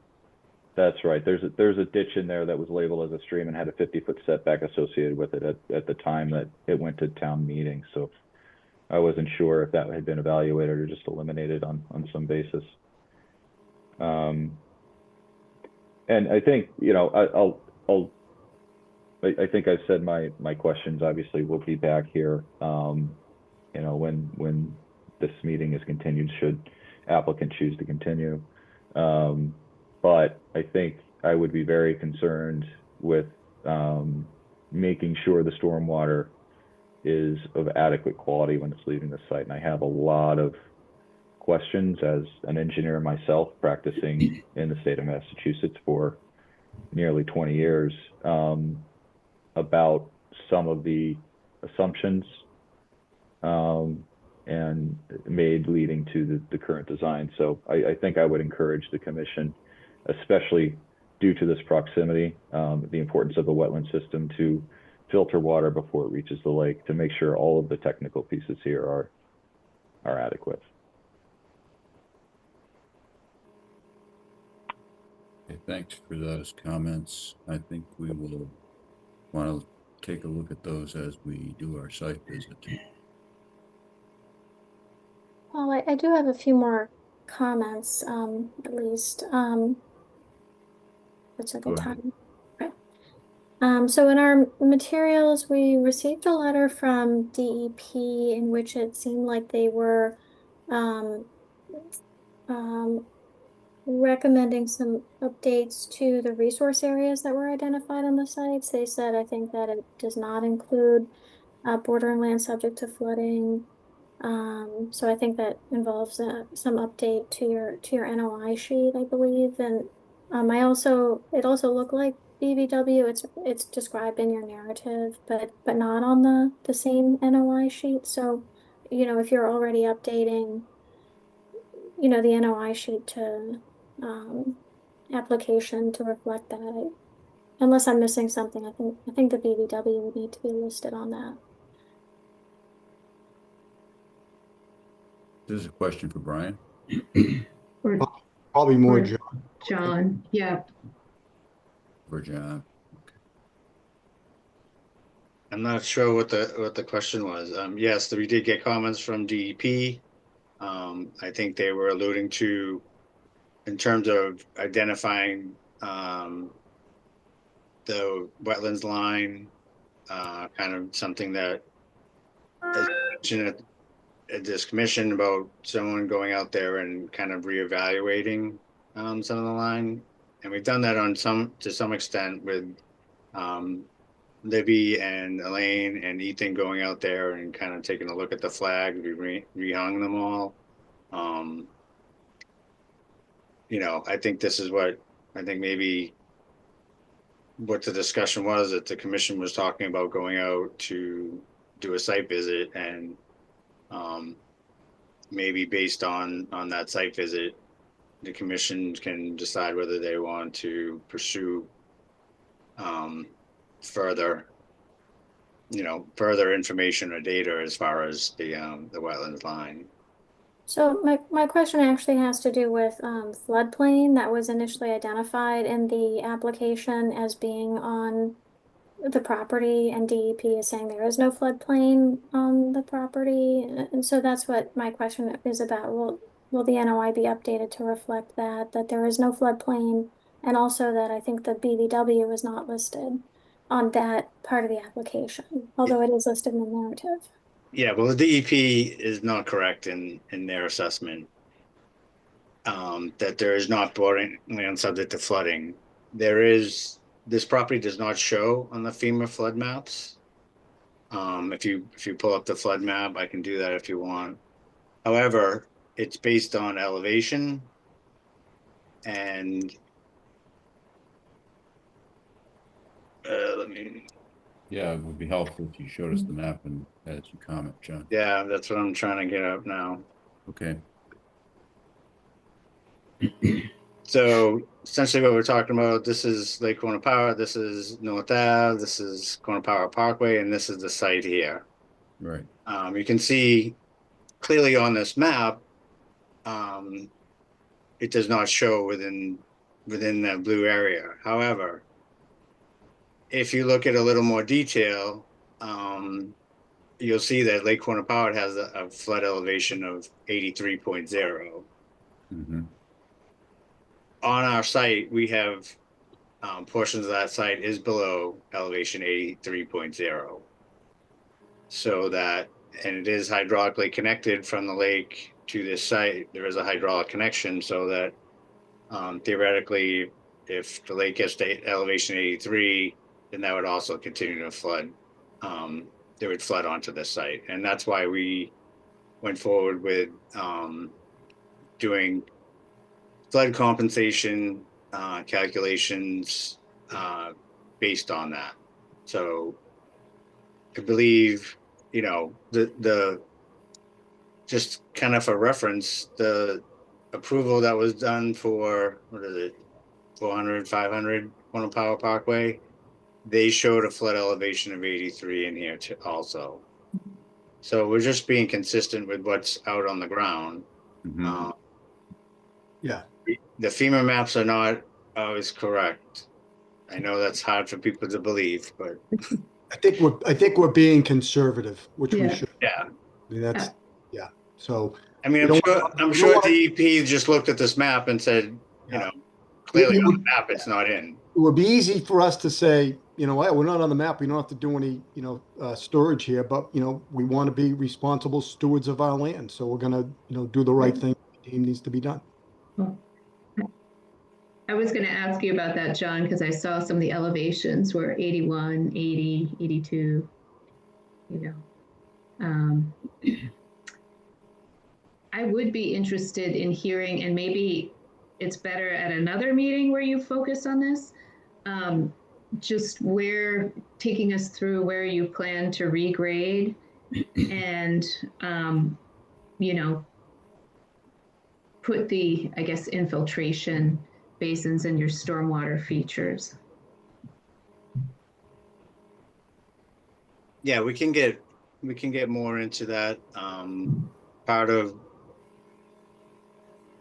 we weren't going to get too much into that because we have had discussions with the town engineer, and we were going to look to potentially doing some reworking of the stormwater management. Okay, that makes sense. Thank you. Based on your discussions with the town engineer, I take it. Correct. Just another thing to note, we often look at, or the commission, I think, often looks at how lighting impacts the wetlands. And I know that parking lot is going to need lights for a certain part of the day, but I mean, I think that would be interesting to see with them being the parking lot being right up against the wetland. Yeah, I think we can be very light friendly for the wetland on this project. So Will your lights only be on during certain hours of the day? certain hours, yeah, we'll get you details on that. Because I think it'll be a real benefit. So we will be able to, there'll be no spilling, out onto the wetlands of any light. But we'll get you the details on that. Okay. Okay. Are there any further questions from the public? If not, Paul, should we set a Yeah, I think we should. date for the site visit?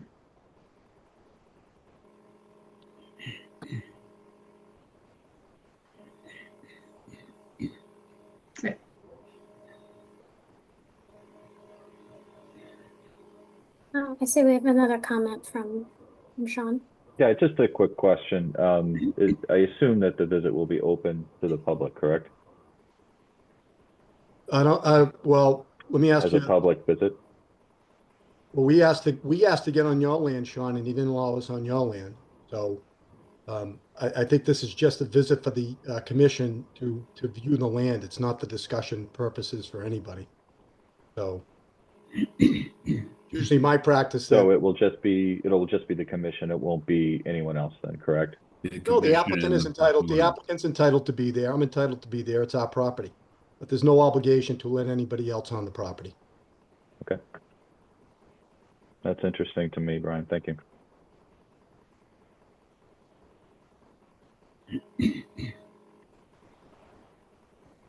Through you, How are your calendars? I'm around this weekend and next weekend. I will be away on the weekends. Any chance of an evening after work? Before I well, our next meeting is actually for me at least, it won't be till September. Okay. I could do a Monday evening, This coming Monday? the 11th, or Friday, the 15th. I'm going to be away the 9th through the 16th. I could do an evening this week before Saturday, or I could do the 17th or later. Yeah, and I'm going to be away from the 15th. Get the calendar.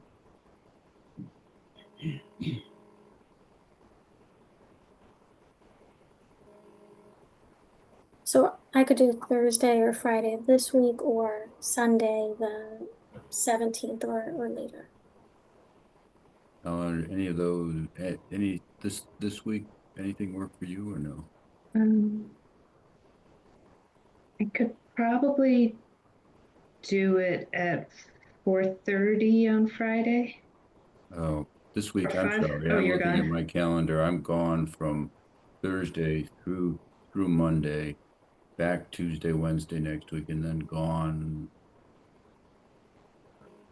I'm wondering if we should coordinate through Judy and then let her Yeah. propose a time to the applicant, because I know August is terrible for us, Yeah, for everyone. yeah, I'm unfortunately gonna be out for a bunch of time. Is the commission having a second meeting in August, Mr. Chair? Do you know? Probably I not. will not be able to be at a second meeting. I'll be, I mean, the point is, there's no unbelievable rush. Okay. so we could do it after, I will be back in town on the 22nd. Could do it after that, as far as I'm concerned. But would that work for you, Brian? 22nd is what you're proposing? I'll be back in town on the 22nd, later in the day. Maybe the week of the 25th, or Week of the 25th would probably work for me. I'm away, but the weekend of the 23rd or 24th, I'm around. The weekend of the 23rd, 24th? rather do it at night if possible, for our consultants. Okay, A weeknight would probably be better than a weekend in August. Or just after Labor Day, whatever. Do we want to do it after Labor Day? Should we just work it through Judy, maybe? Yes, let's I work it think through that's Judy. probably the best. Sorry. at this point. Makes sense. You could end up going round and round on calendars for a while. Our first meeting in September is the 2nd.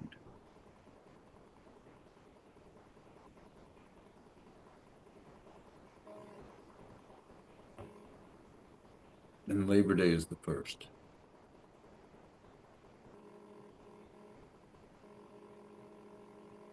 Okay, let's deal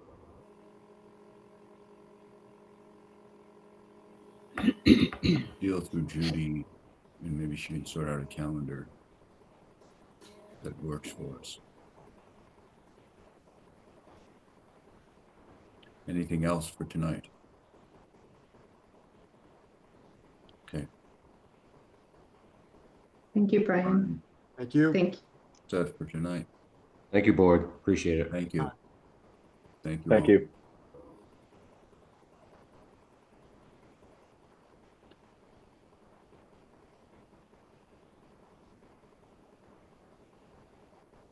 Our next item is DEP 313, and we doesn't yet have a file number. It's 44 Nahan Street Realty Trust. Joseph Tavano, trustee. Notice of intent and public hearing to raise existing structure and replace with two-family duplex. Parking, stormwater management, utilities, and landscaping within 100 feet of a wetland resource area. See Mr. Tavano's name on the screen. John, are you also working with this project? Yes, I am here for this one. Okay. Who's going to speak to it then, you or your client? I'll start, but I'm sure Joe will chime in. Okay. So if I can share my screen, I think it's probably Sure. easier just to go through the go right to the plan and Right. to the plan itself.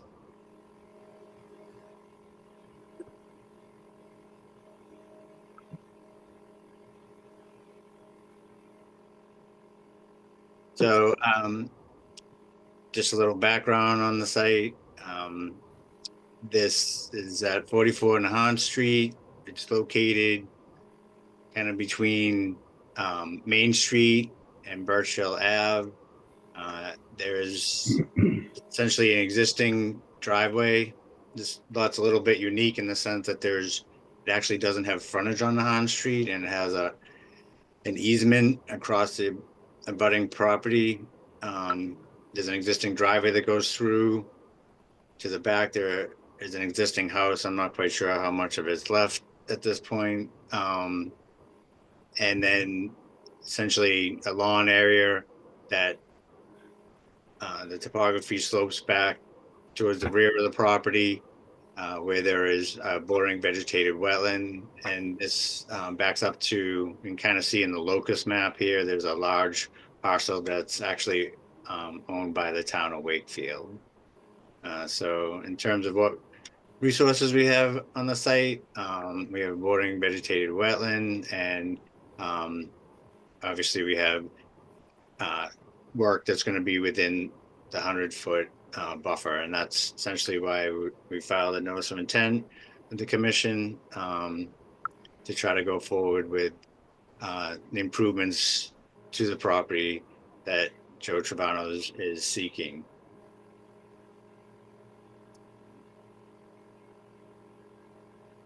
So this is the proposed project. This is the proposed. There's two sheets that were submitted. One was just the existing plan. Right. That's what I just showed you, and then I add a little bit of color to this one, just to kind of highlight. So what we're proposing is, again, this driveway comes off of Nahan Street, across this easement. We're proposing to extend that driveway out more towards the rear. It's not really obvious here, but the existing house is kind of in this area here where the parking spaces are. So we're adding some parking to this, and we're proposing a 2-unit building. So 4 spaces is what's required under the zoning for the 2 units.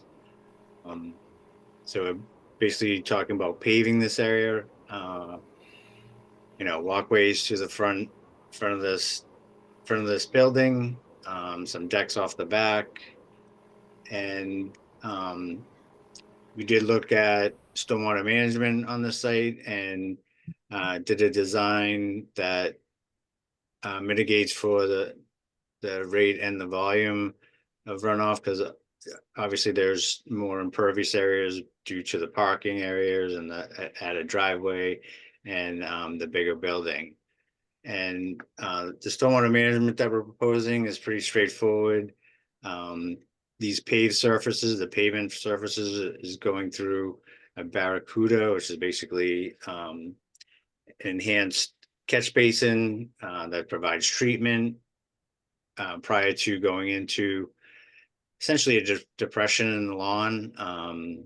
This one here is about 2 feet down, about a 2-foot deep depression. So the water would run off of the pavement and half of the building and go into this depression. And then eventually there is an overflow that will discharge out towards the wetlands. There's another depression over on the left side. That one's actually even shallower. That's only about 1.5 feet deep, and that's just taking roof runoff from basically the other half of the building. It's a 2-story building? Yes. Okay. Yes.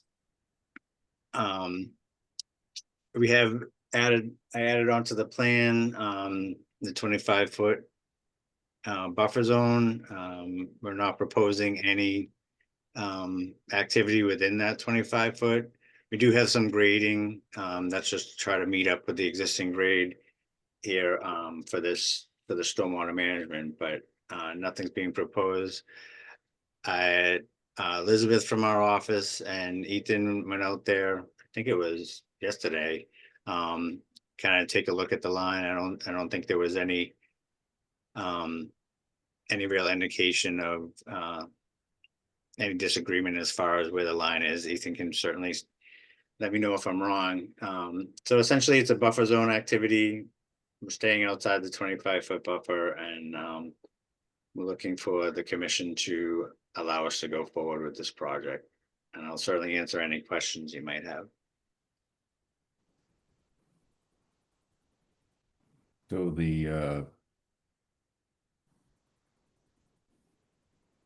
so all of the activity would be outside the 25-foot buffer, but you'd be leading PVC pipe from at least the right-hand one of the stormwater basins. Stormwater detachments. Yeah, that comes up just short. I showed the erosion control, and that basically runs right along, this portion runs right along the 25-foot, and then it starts to deviate off. Right. That would be our limit of work also. Okay.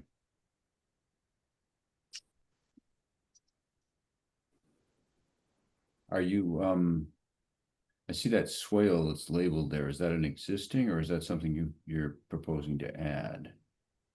No, just to the. Yeah, but we're,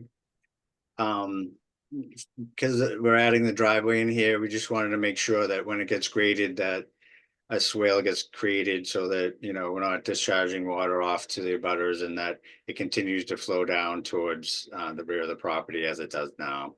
So essentially the swales that you're building are diverting to the two small shallow basins. Right, we kind of choose the grading. We're kind of raising this up slightly so that, you know, as it is in existing, it's all kind of flowing down toward the wetlands. Here, we're kind of breaking it up, so we want to make sure that it gets diverted around and then eventually goes down towards the wetlands. So ultimately the flow to the wetlands isn't going to be changing. It will go a somewhat different route. Obviously, there's going to be a building where there currently isn't one. Correct, and that's what the infiltration basins, essentially what we're proposing. Like I said, there was calculations that were submitted that showed that, you know, we're actually reducing slightly we're either matching or reducing slightly the rate of the runoff to the wetlands and also the volume.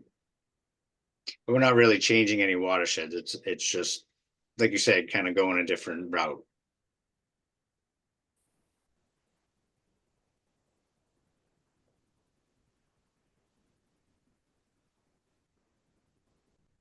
This one seems like one that we'll probably want to do a walk. Yeah.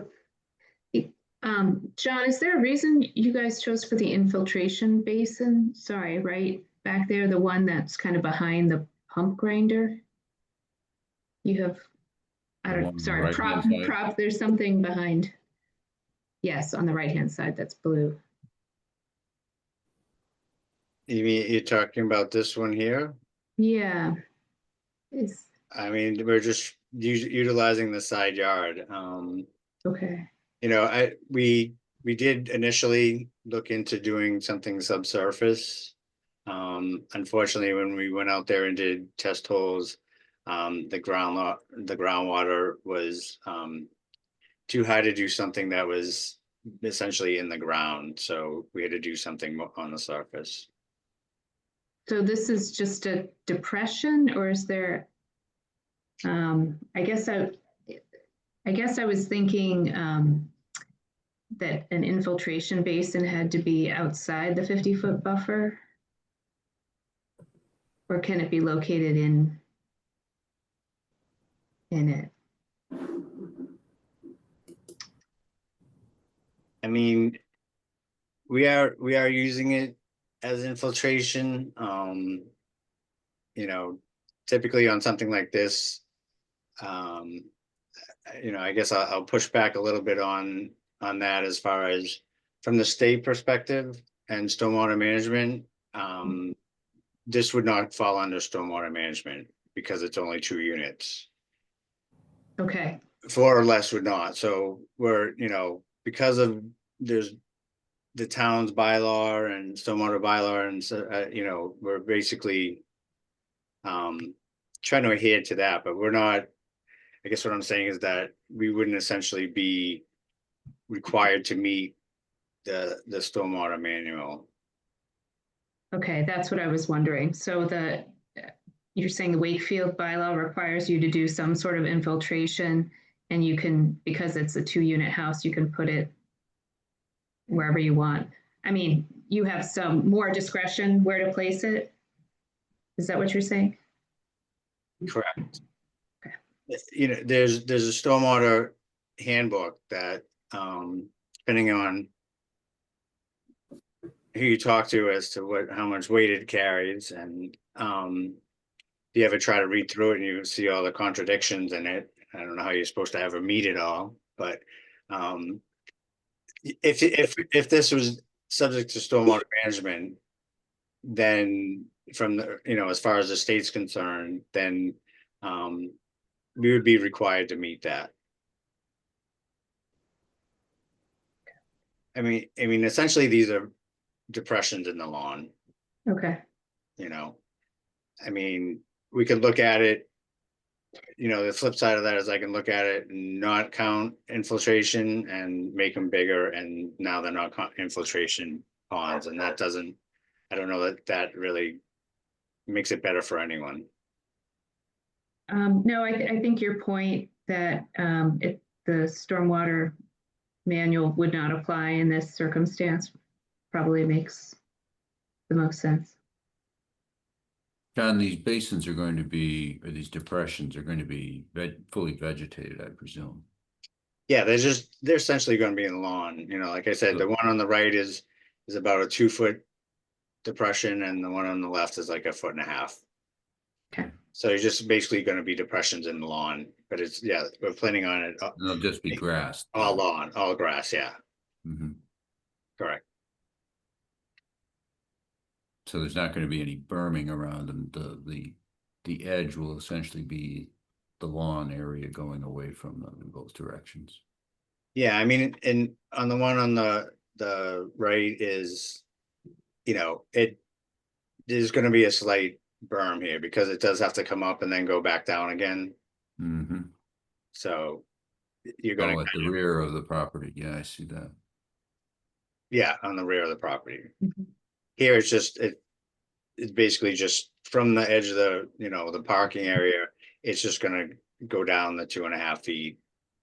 And then it's gonna be flat, and then it's gonna go up, back up, and then down. That makes sense. Mm-hmm. So there will be a pipe that goes out from the low point of the basin towards the wetland, I take it. And that's the inverted there's a 81.5. Yep, correct. Okay.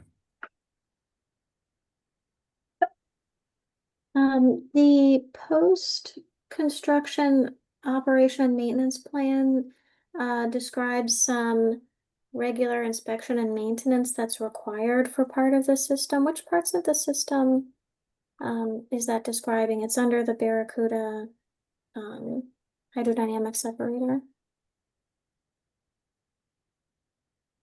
Yeah, there's inspection that's required for the Barracuda, typically in terms of you know, you're not going to run into it in this situation, but if there's trash starts to collect in there, or typically the real issue is, you know, it's designed to remove suspended solids. So it's designed to remove, you know, sand and grit and any kind of sediment that's in the runoff. So over time it will start to fill up, and that needs to be you know, periodically inspected. And then if there's certain manufacturers' guidelines as to how deep the sediment gets, and then it needs to be cleaned out. Mhm. But typically in a you know, a low impact residential, you know, we don't have people to drive. It's not a, you know, parking lot for a commercial site or something where there's a lot of traffic and a lot going on. I wouldn't imagine that the maintenance would be very, very often.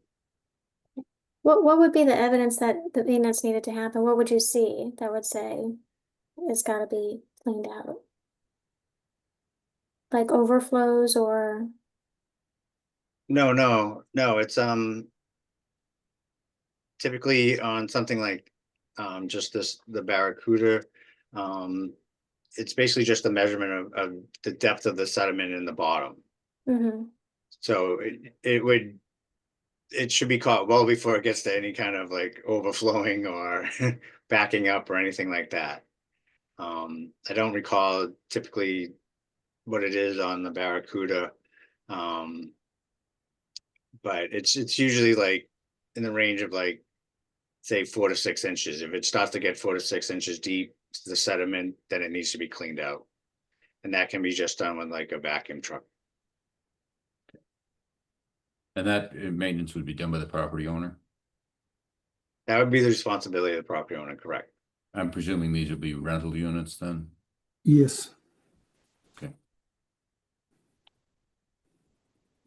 And that's something that's typically done by a professional. The vacuum removal? Yeah, I would think.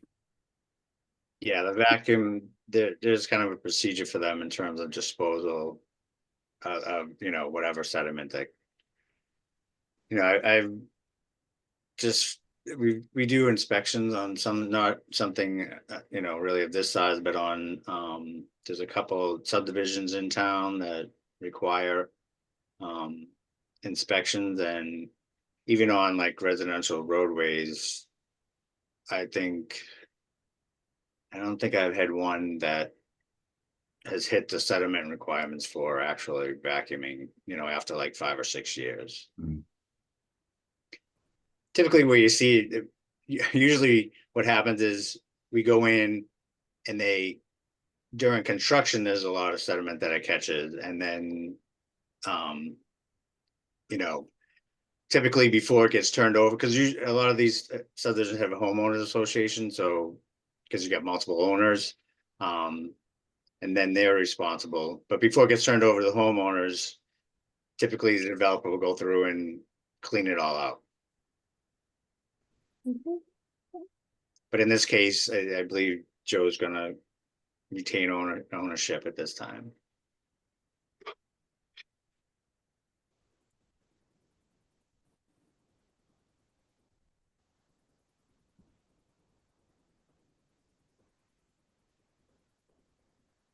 Yeah, and a lot of what we discussed is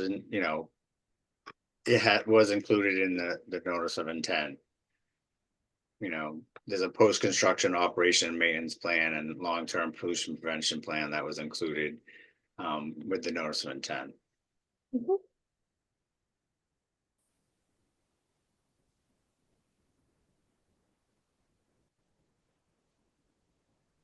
Okay. So we still have to get a file number from DEP. Yeah, I'm kind of surprised they've been pretty good about that. Yeah. I think they had somebody retire. So they're a little bit slower. That's all it takes. No, I mean, I think other people like in the regional office are trying to cover. Fill it in. Yeah, I think Ethan, didn't the circuit writer send an email to that effect? Yes, they said, because there's only one person that issues those file numbers, but in the meantime, they'll be separating the duty across the office. That would explain it. Yes, unfortunately. So we'll need to continue to the next meeting, I think, Yeah. before we can proceed on this. Eleanor. I was just going to say, I think we should coordinate with Judy on a site visit, like I think with our yeah. schedules. John, I don't know if you have a preference for, weekend or evening. But maybe we can start with that and suggest some times to Judy. Whatever you guys want to do, I'll make it work. If not, I'll send Libby instead. Okay. Okay.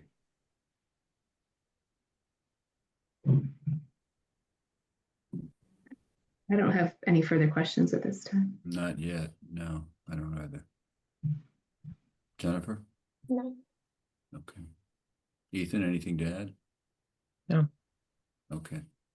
We'll continue it to our next meeting and we'll let you know if there is going to be a meeting in 2 weeks or if we're off to the September 2nd meeting. I don't think you'll be able to have a meeting with only 2 people. We can't do it with 2 people? Mhm. Okay. Then it sounds like we're going to be on September 2nd.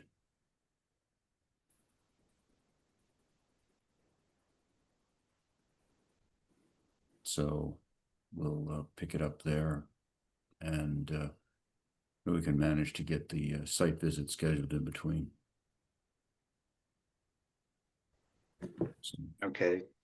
Sounds good. Hopefully my DEP, colleagues, sorry, go ahead, John. You'll poke DEP? nothing. Okay. Let's hope they can manage to issue a file number in Yeah. almost 4 weeks. Ethan, I think you can also follow up with them if it, If it continues to languish, I think. yeah, I think they said chase us if you're getting delayed.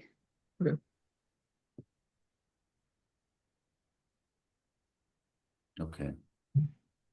So we'll plan to discuss this on September 2nd, and in the meantime, we'll try to schedule a site visit for sometime between now and then so that we can speak to it with an understanding from that.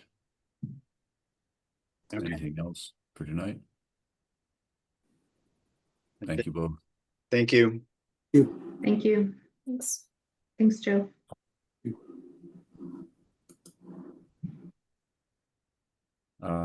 Let's see. That's our last specific public hearing. We've spoken about the open space plan and the proposed bylaw presentation.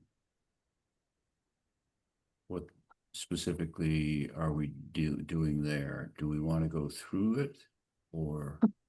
Well, I sent a note earlier. I have to. You said you needed to leave at 9. Yeah, I have to go back to work. So I'm already 20 Okay. minutes late. So if we can, is it We can put okay that- to postpone till the next meeting? Or Okay. Jennifer, what do you think? I guess We my can- thought was, if people watch the video expecting a presentation tonight, it might be good to have it in the video. It would be 10 minutes. And, I think it also makes sense to have another one and specifically try to get more people in attendance. But we'll be off for a month. It's a month in which we can collect comments if people do watch the video. Do you want to take 10 minutes and do the, okay. But, I mean, Ellen, you've seen the presentation before because you were at the planning board meeting, so, and I don't think we're necessarily gonna have any discussion. I think it's just making it available. Okay. So, Yeah, I don't wanna, people I don't wanna step keep out you if you, on- I think I have to stick around for us to adjourn, but I'll send a note to my colleague and yeah, you should go ahead okay, and do that. Yeah. okay. One moment.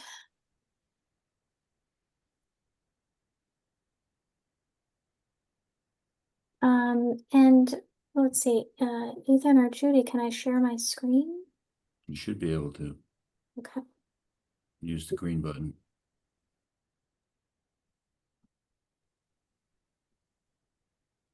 Okay, so this is a brief and high-level overview of the draft of the proposed wetlands bylaw that the Conservation Commission is working on with an expectation of trying to get it on the town meeting agenda either in November at the earliest. And we're seeking input and questions from the public and other interested parties, other commissions in town. Okay. A copy of the bylaw is available on the website on the commission's homepage. You can navigate to the new website, Wakefield Town website, Commissions, Conservation Department. forms and policies, and the draft of the bylaw is there. And if you're interested and want to give comments, I recommend reading through the draft in its entirety. Okay. All right. Okay. So why does Wakefield need a wetlands bylaw? Wetlands are a key feature of Wakefield's natural landscape. And Wakefield's most iconic feature, Lake Quannapowitt, is a wetland.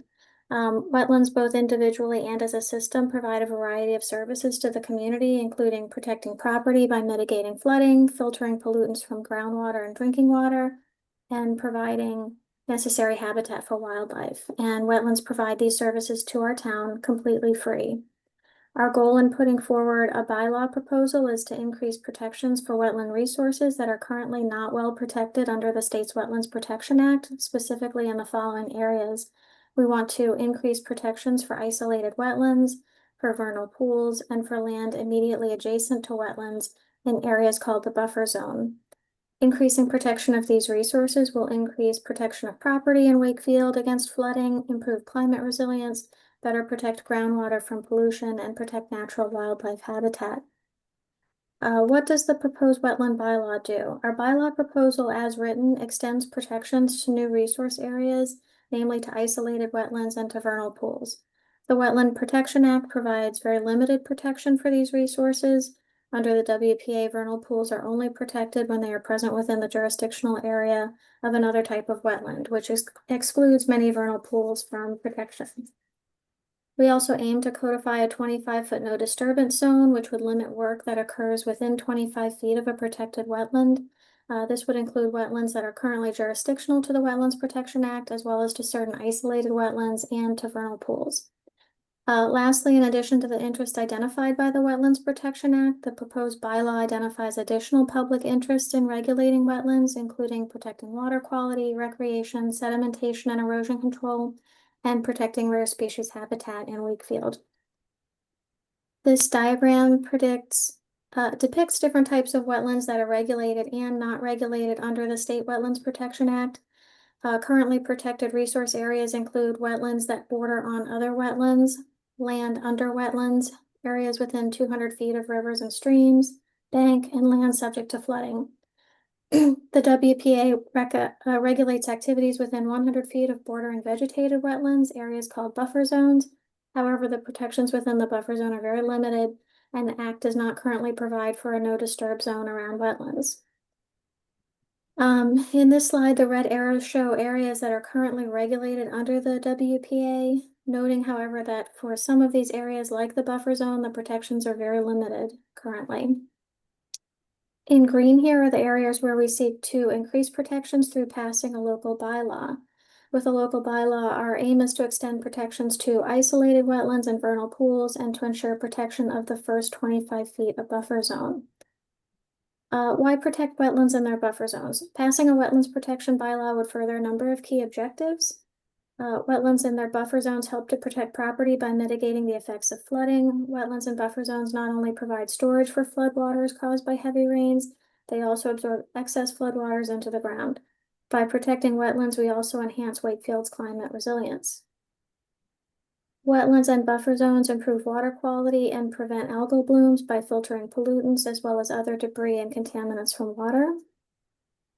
And wetlands and buffer zones both provide core habitat for wildlife species, including amphibians, birds, reptiles, and mammals. In Massachusetts, most animal species that depend on either wetlands or buffer zones depend on both over the course of their lifespan. Accordingly, we would like to increase protections of the buffer zone over what is currently provided under the Wetlands Protection Act, which is very minimal. Vernal pools serve a very specific and important role in wildlife habitat. Because vernal pools are dry for a significant portion of the year, they don't support fish populations. This provides a naturally protected habitat in which amphibians can breed and grow without predation by fish. Amphibians serve an important ecological function, both as predators of insects and as prey for other wildlife. Many amphibian species depend on vernal pools for their life cycle, so we want to increase protections of these wetlands. Lastly, Wakefield residents care very strongly about natural resources and consider them a key feature of Wakefield's character. There was very strong consensus in response to the Vision 2030 resident survey that Wakefield residents want to protect and enhance its natural features, with 91% of respondents endorsing that goal. Accordingly, the Wakefield Vision 2030 statement begins, "We envision a Wakefield that protects and enhances its beautiful natural landscape." In spite of the strong public support for protecting its natural resources, Wakefield is one of the relatively few communities in this part of the state that has not adopted a wetlands protection bylaw. Statewide, 63% of communities have adopted wetlands bylaws, while in eastern Massachusetts, the rate is 83%. All of the communities surrounding Wakefield have passed wetlands protection bylaws, and many communities have adopted their bylaw through the town meeting process, as we would need to do in Wakefield. Our bylaw proposal adopts much of the language proposed by the Massachusetts Association of Conservation Commission's model bylaw, which was most recently updated in 2006. This model has been widely used across the state over the past couple of decades as a basis for local wetlands protection bylaws. We also reviewed norms for what other communities around the state and regionally are using for their bylaws to ensure that we're not too far afield from what other communities are adopting. The protections we propose in our bylaw draft are consistent with what other municipalities are using across the state, including protecting isolated wetlands and vernal pools, identifying a buffer zone for these resources of 100 feet, and protecting a 25-foot no disturb zone around protected wetlands. Compared with nearby communities and communities with similar wetland resources to Wakefield, our bylaw draft is very consistent in terms of the resources that are protected in proposing a 25-foot and in proposing a 25-foot no disturb zone. The process for passing a wetlands bylaw, we're seeking input from the public, other stakeholders, and other boards and commissions, and feedback on our proposal. Once we have a final proposal, the commission will submit a warrant article to town meeting, and passing the wetlands bylaw will require a vote, a majority vote in the town meeting. Okay. And if you have questions or comments about the bylaw, email the Conservation Commission at conservationcommission@wakefield.ma.us. That looks good. I like your script too. Yep. I was just gonna say that last photo on the left was from 50 Quannapowitt Parkway. Oh, Really? okay. Yeah. Mhm. If you pull that back up, well, you don't have to pull it up, but it's there. Okay. And we all have this. You know what, I can send a PDF of this to include in the meeting materials, if that can be sort of added on and put on the website. I think that might be helpful to have up Okay. there as well. Yeah, that would be That helpful. would be, Ethan, is it possible to, if I send this to you as a PDF, to add to the meeting materials for today's meeting? I can take a look. It should be possible, yeah. Okay. So Eleanor, you're saying the left of these three photos is Yeah, do you see the white? Yeah. I'm blanking on the name of that now, but yeah, it was really lovely. I have to go look at it and see if it looks the same this year. that's not Elijah Makia, is it? I'm blanking on the name. It's this annual that's native, the white, and it was just covering like the Joe Pye weed and Yeah, I see the some Joe of the other. Pye to the right.